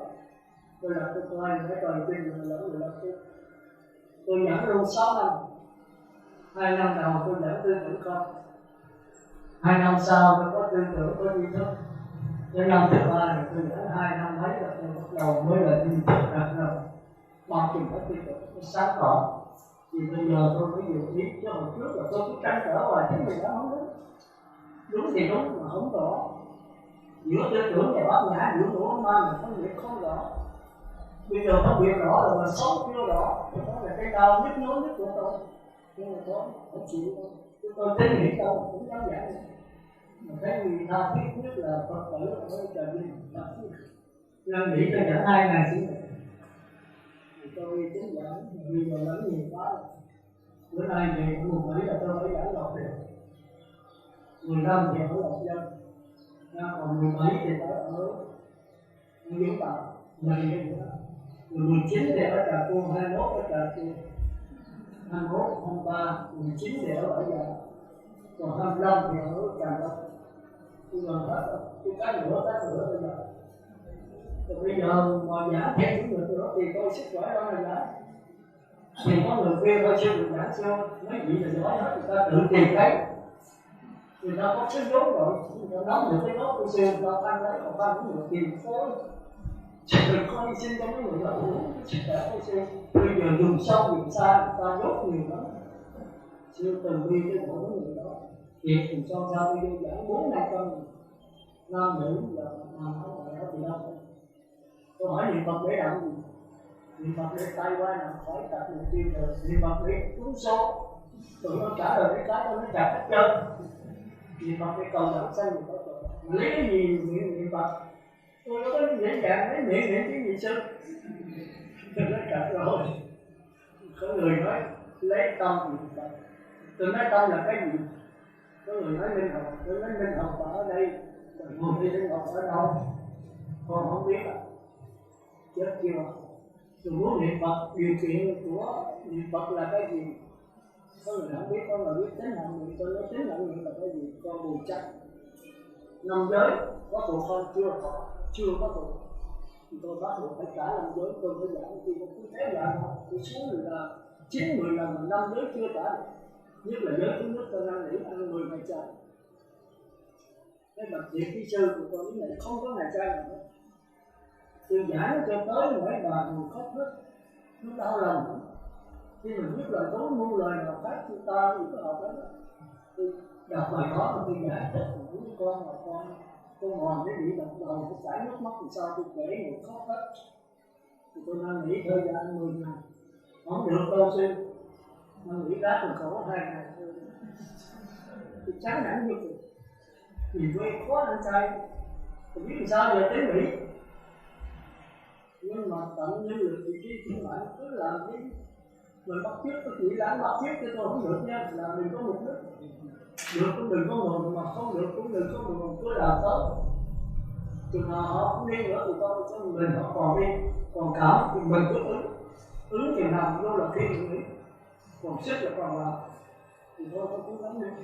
Nhưng mà tôi nhìn ở Trà Vinh rồi không có giảng cho một người thì có mấy ông nên chịu khánh ông giỏi là 4-5 người ai thế tôi đâu giảng. Người dĩ nhiên là không bằng tôi. Do Phật tử họ tha thiết muốn tôi giảng lại. Tôi nói không, tự mình tìm thấy. Rồi giờ trở lại hết. Thì chúng ta nói là do cái thức kia là tâm lý, tức là cái biết dễ chịu, khó chịu, không dễ chịu, không có chịu của ba giác đầu, chưa có sự phân biệt của tư tưởng, còn có là cái thức dễ chịu của phân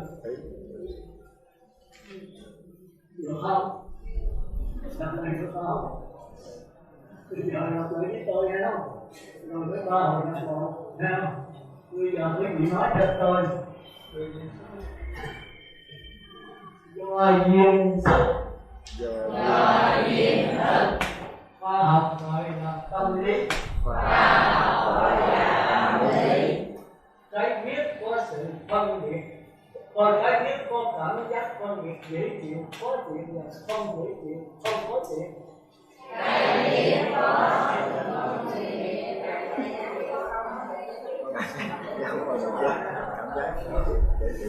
cái biết có sự phân biệt dễ chịu, khó chịu và không dễ không khó.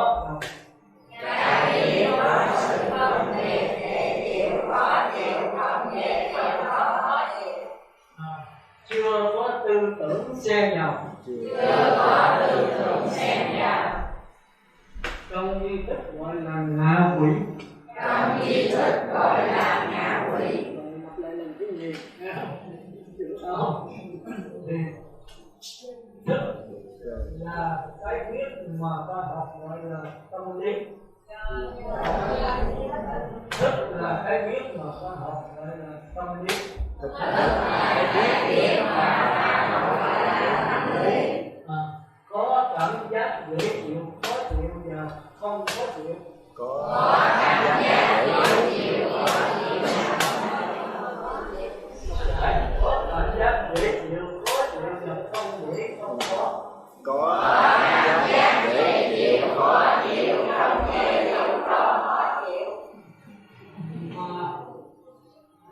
Chưa có tư tưởng xen vào phân biệt. Duy thức gọi là cái cảm giác của ngạ quỷ. Gồm có nhãn thức nghĩ, thức tỷ, thức tiệt, thức giờ, thanh thức.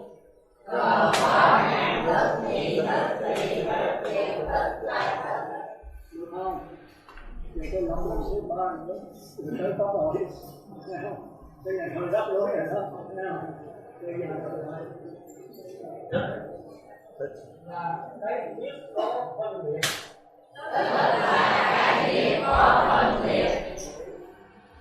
Khoa học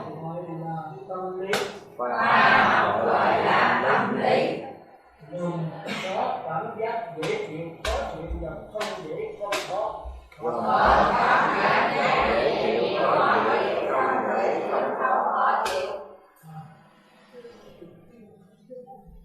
Duy thức gọi là cảm giác của ngạ quỷ. Gồm có nhãn thức nghĩ, thức tỷ, thức tiệt, thức giờ, thanh thức.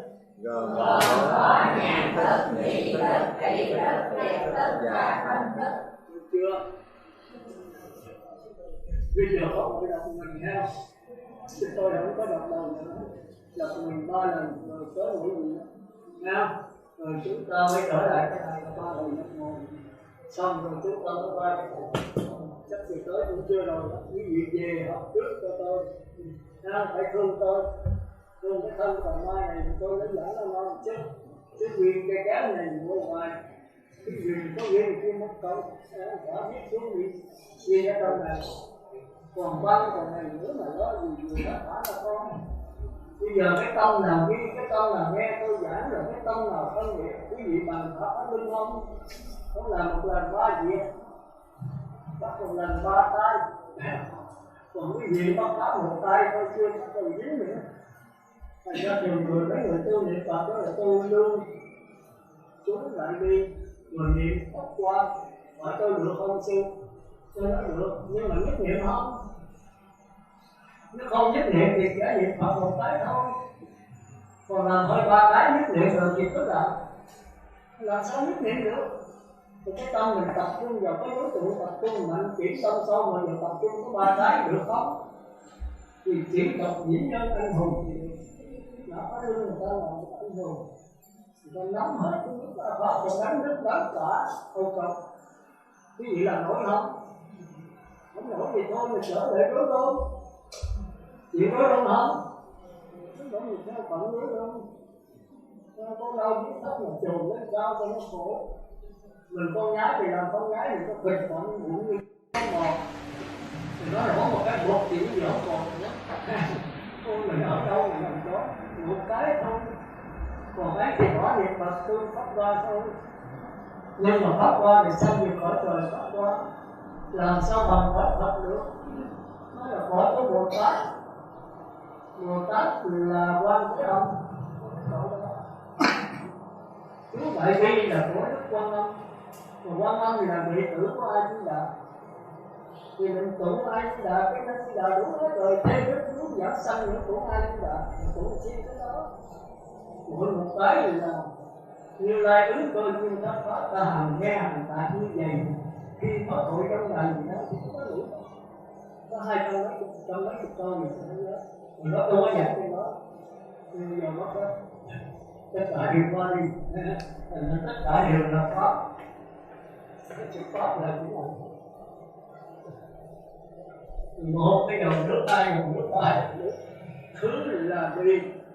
Nó cứ trôi mãi. Nhưng mà nó trôi theo chuyển biến sát na thì nó là dòng nước. Rồi nó trôi mà nó sao động gió không thì nó thành cái lượng sống thì cũng là pháp. Thì nó chuyển theo cái duyên khởi mà chúng ta thường kêu đó là nhân quả hay là nhân duyên. Bây giờ ta sửa lại duyên khởi là ông nội của nhân quả. Mà ta sửa biết cũng gì không biết ở đâu rồi. Còn tôi nhờ chữ Hán người giờ sửa thì sửa. Tôi không có nhắc. Thành ra nó mới có cái định thanh. Ngôn ngữ trần gian là giá đất. Định không đầy thái xuống ngã thôi.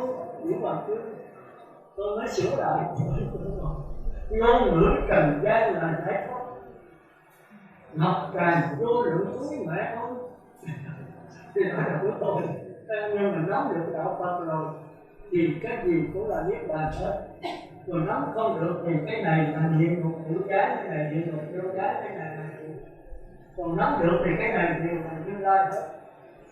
Thì phát hiện từ cái Phật tánh. Thì thôi giờ đến quý vị hả? Giờ tôi quý vị đọc ơi nhé. Do duyên thức. Do duyên thức.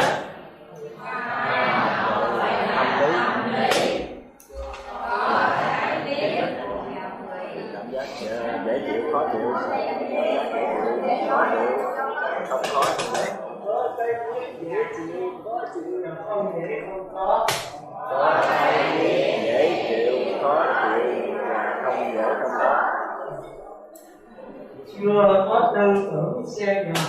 Chưa có tư tưởng xen vào. Ngừng có nhãn thức nhị thức tỷ thức tuyệt thức văn thức.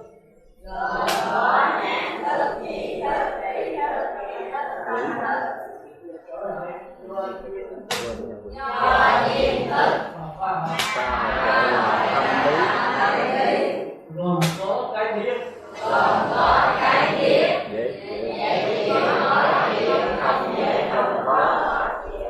duy thức gọi là duy thức Duy thức gọi là ngạ quỷ. gồm có nhãn thức. Gồm có nhãn thị thiện thân. chưa? Mình cái ba nữa là mình tới từ gì? Do duyên thức.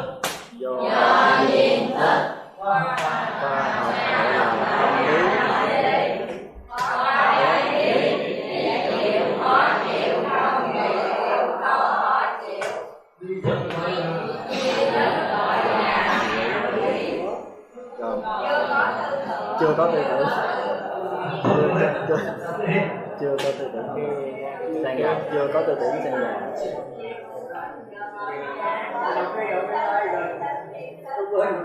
Tôi giờ hai quên đó, tôi tối thì tôi nói tôi tối cái này tôi nói.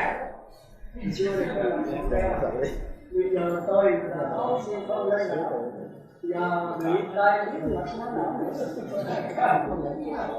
tôi làm cố gắng tập tôi đi xin đi ở Sài Gòn. Cô dẫn con lên trở nên xin tiền nó cái đầu học thì ta kêu là rối loạn tiền rồi. Rồi bây giờ xin tiền đó thì biết rối loạn tiền rồi thì xin tiền là tai bí mật nó là chết chưa? Nếu chưa đi giáo quá nhiều chưa vô là tiêu sớm mà sớm thì sớm. Bây giờ biết sao leo lên trộm rồi xuống tự chết mà ở tự chết. làm gì chưa không thì con nhảy qua bác sĩ làm chi cho nó khổ. Thì tôi cố gắng nữa thì có thể làm tới là tôi nghĩ thì quý vị cố gắng tôi trao tiền cho quý vị là tôi vô làm phiêu sớm nha. Bây giờ lặp lại do duyên thức khoa học tâm lý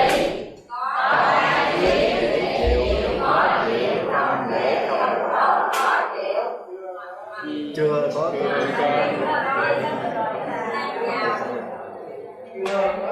tôi xin chào rồi chưa có tư tưởng xen nào di thức gọi là ngã quỷ mà di thức gọi là ngã quỷ di thức gọi là ngã quỷ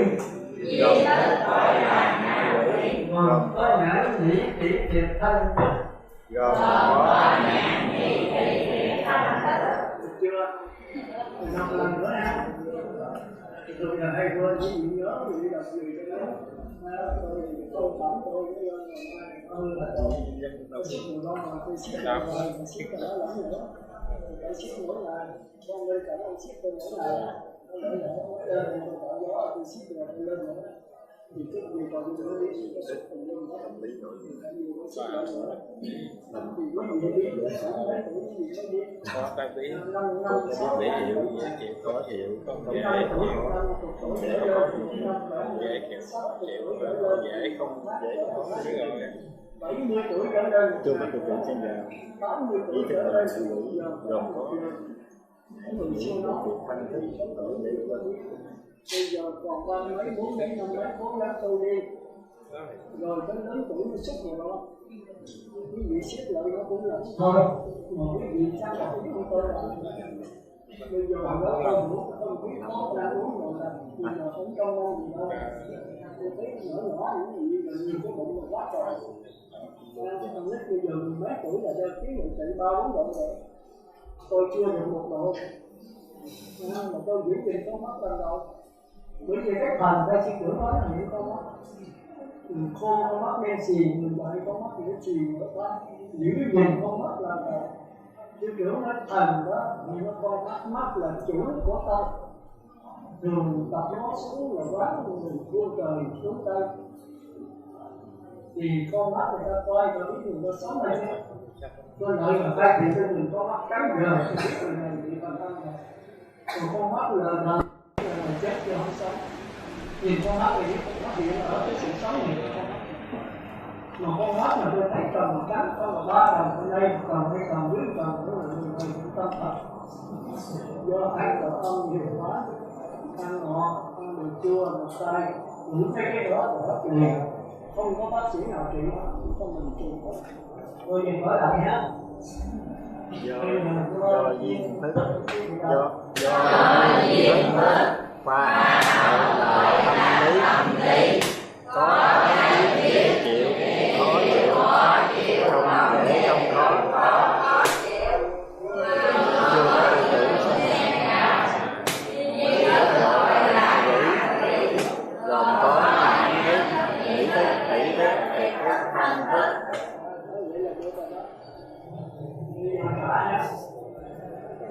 người trả được chưa trả này không có lựa nha không hết công à ai cũng phải trả xuống đó bắt lại từ đây luôn nha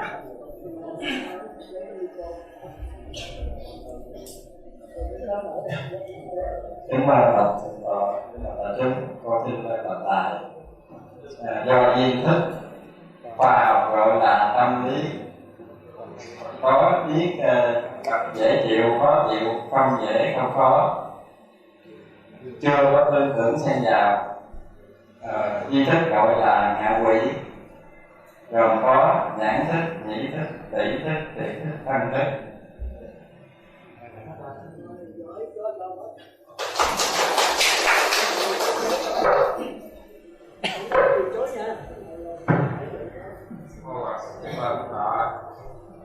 Xin đọc lại.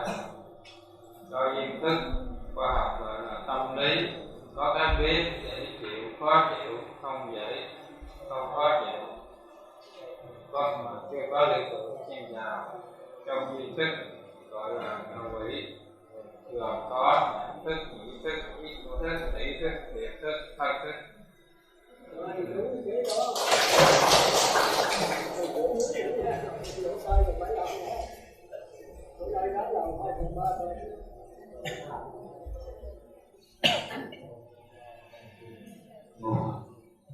Đức Phật phù thọ giúp con xin chào bạn.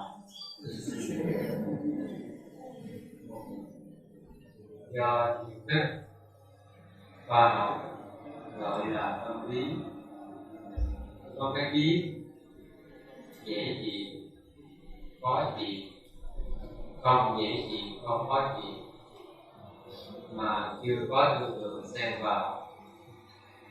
Trong ý thức học gọi là ngạ quỷ, gồm có nhãn thức, nhĩ thức, tỷ thức, thiệt thức và thân thức.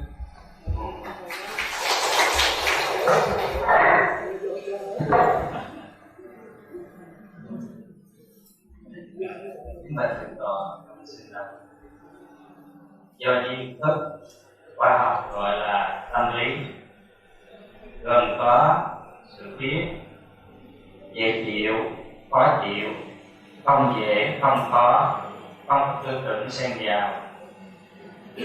Duy thức gọi là ngạ quỷ, ngạ quỷ gồm có nhãn thức, nhĩ thức, tỷ thức, thiệt thức và thân thức.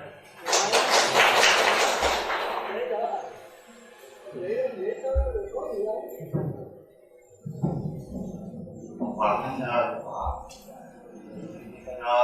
do nhận thức khoa học gọi là tâm lý, gồm có gồm có cái sự biết khó chịu dễ chịu, không dễ không khó, chưa có tư tưởng nhân vào. Duy thức gọi là cảm giác ngạ quỷ. Ngạ quỷ gồm có nhãn, nhĩ, tỷ, thiệt và thân thức.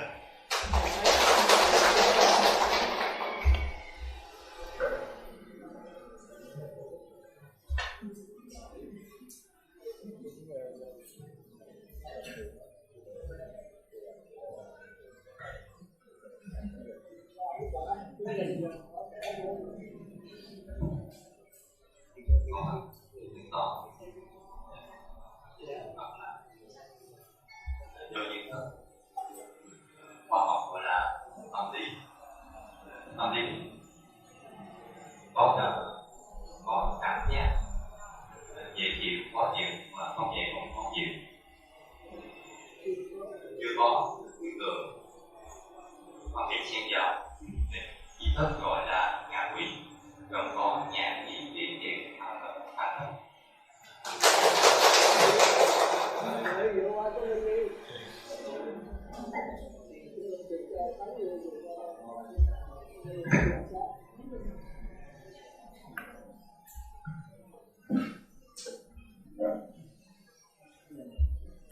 Mô Phật, bạch Phật, hết ra phải mô Phật. Do duyên thức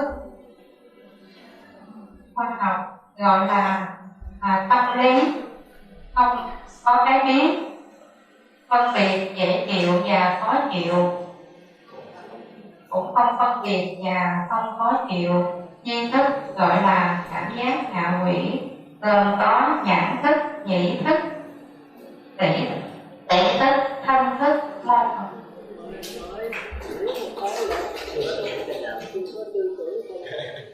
Con chưa được.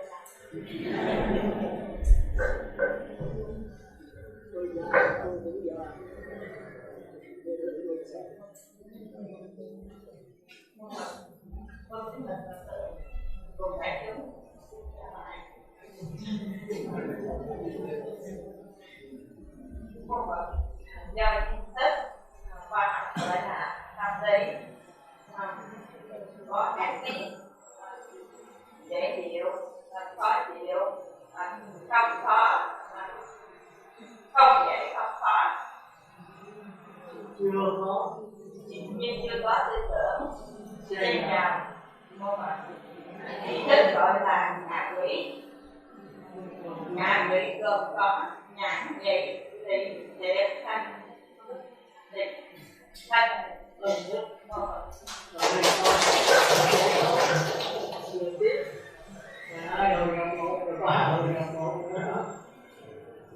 Con một mặt hòa thượng, con xin được lại do duyên thức khoa học gọi là tâm lý, có cái biết dễ chịu, khó chịu, không dễ, không khó, chưa có tư tưởng xen vào, tri thức gọi là ngạo quỷ, gồm có nhãn nhĩ thị thiệt, tâm thức.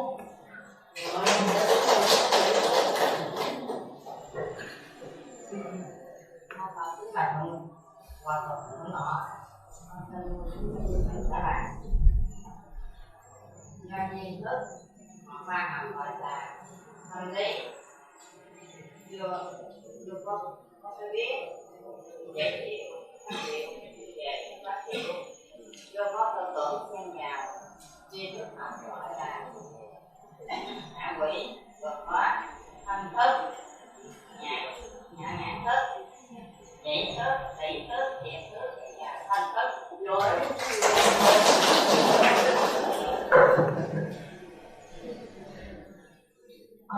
kính vào nọ đại chúng, con xin đọc lại bài câu Phật.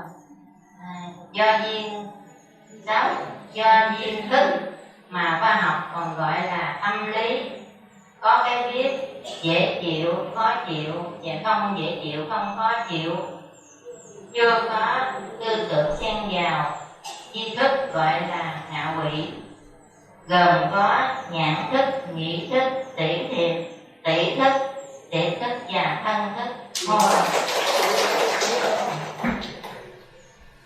Mô Phật, kính bạch thượng tọa cùng đại chúng, con xin đọc bài. Do duyên thức mà khoa học gọi là tâm lý, có cái biết dễ chịu, khó chịu, không dễ chịu, không khó chịu, chưa có tư tưởng xen vào, nên tri thức học gọi là ngạ quỷ, gồm có nhãn thức, nhĩ thức, tỷ thức và thân thức. Đưa ra sao không đưa ra nữa, cứ trở ra lại.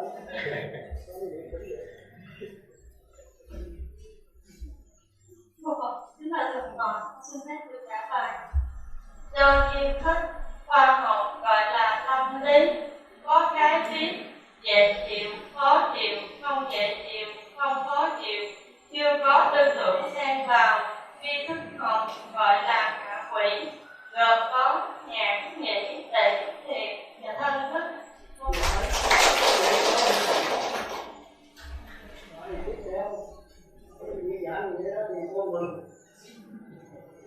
Mô Phật, kính bạch thượng tọa, xin do duyên thức khoa học còn gọi là tâm lý, có cái biết dễ chịu, khó chịu, không dễ chịu, không khó chịu, chưa có tư tưởng xen vào, tri thức còn gọi là ngạ quỷ, gồm có nhãn nhĩ tỷ thiệt thân.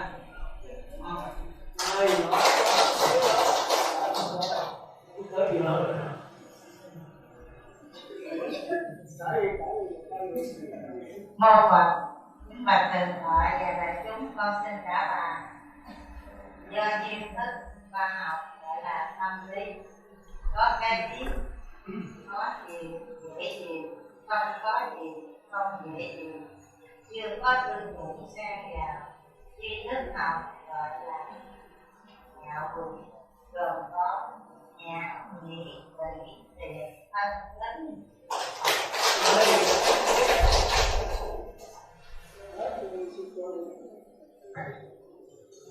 Mô Phật, Phật thượng tọa, con xin trả bài. Do duyên thức khoa học gọi là tâm lý, có cái biết khó chịu, dễ chịu, không khó chịu, không dễ chịu, chưa có tư tưởng phân biệt, do duyên thức gọi là địa ngục ngạ quỷ.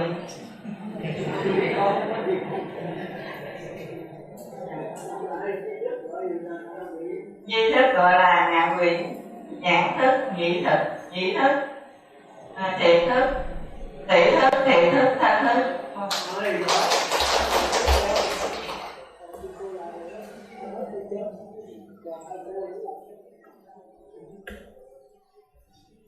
Cô nữa rồi Mô Phật Thích Lành Phương Đạo. Con xin trả lời. Do duyên phước khoa học còn gọi là tâm lý, chưa có cái biết, chưa có cái biết, có cái dễ chịu hoặc không dễ chịu, hoặc khó chịu hay không khó chịu, chưa có tư tưởng thêm vào duy thức còn gọi là ngạ quỷ, gồm có nhãn thức, tỳ thức, thiệt thức, thân thức. Mô Phật. Nguyện đem công đức này hướng về tâm để tự và chúng sanh đều trong thành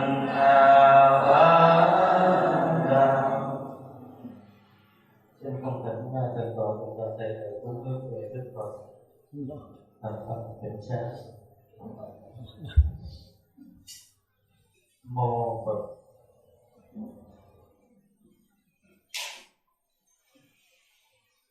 Kiểm tra Đức Tổ sư. Mô.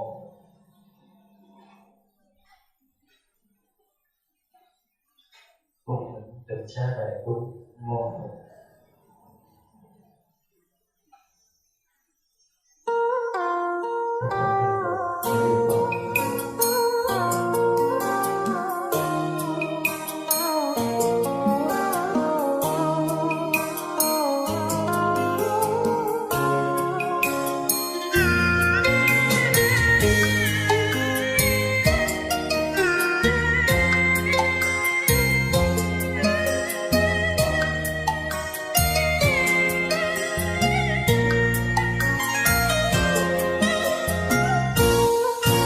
Xin hãy đến với nhau bằng con tim nồng thắm, xin trao tặng cho nhau bằng cả một nụ cười. Xin hãy lắng nghe nhau cho tim mình thấu hiểu, cho vơi bớt khổ sầu, cho đời được bình yên.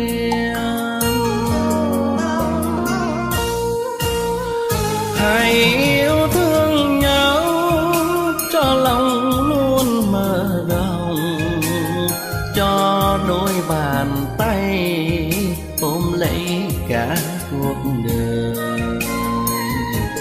Nhìn đời bằng cả tình thương, tha thứ thông cảm cho mọi lỗi lầm.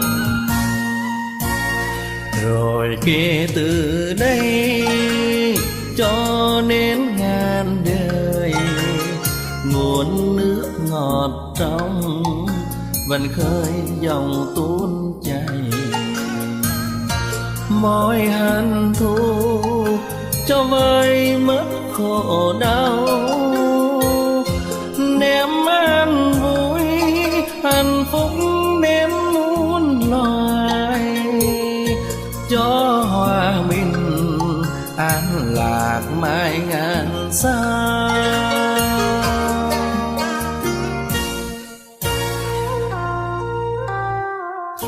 Xin hãy lắng nghe nhau để trái tim mình đập cùng một nhịp.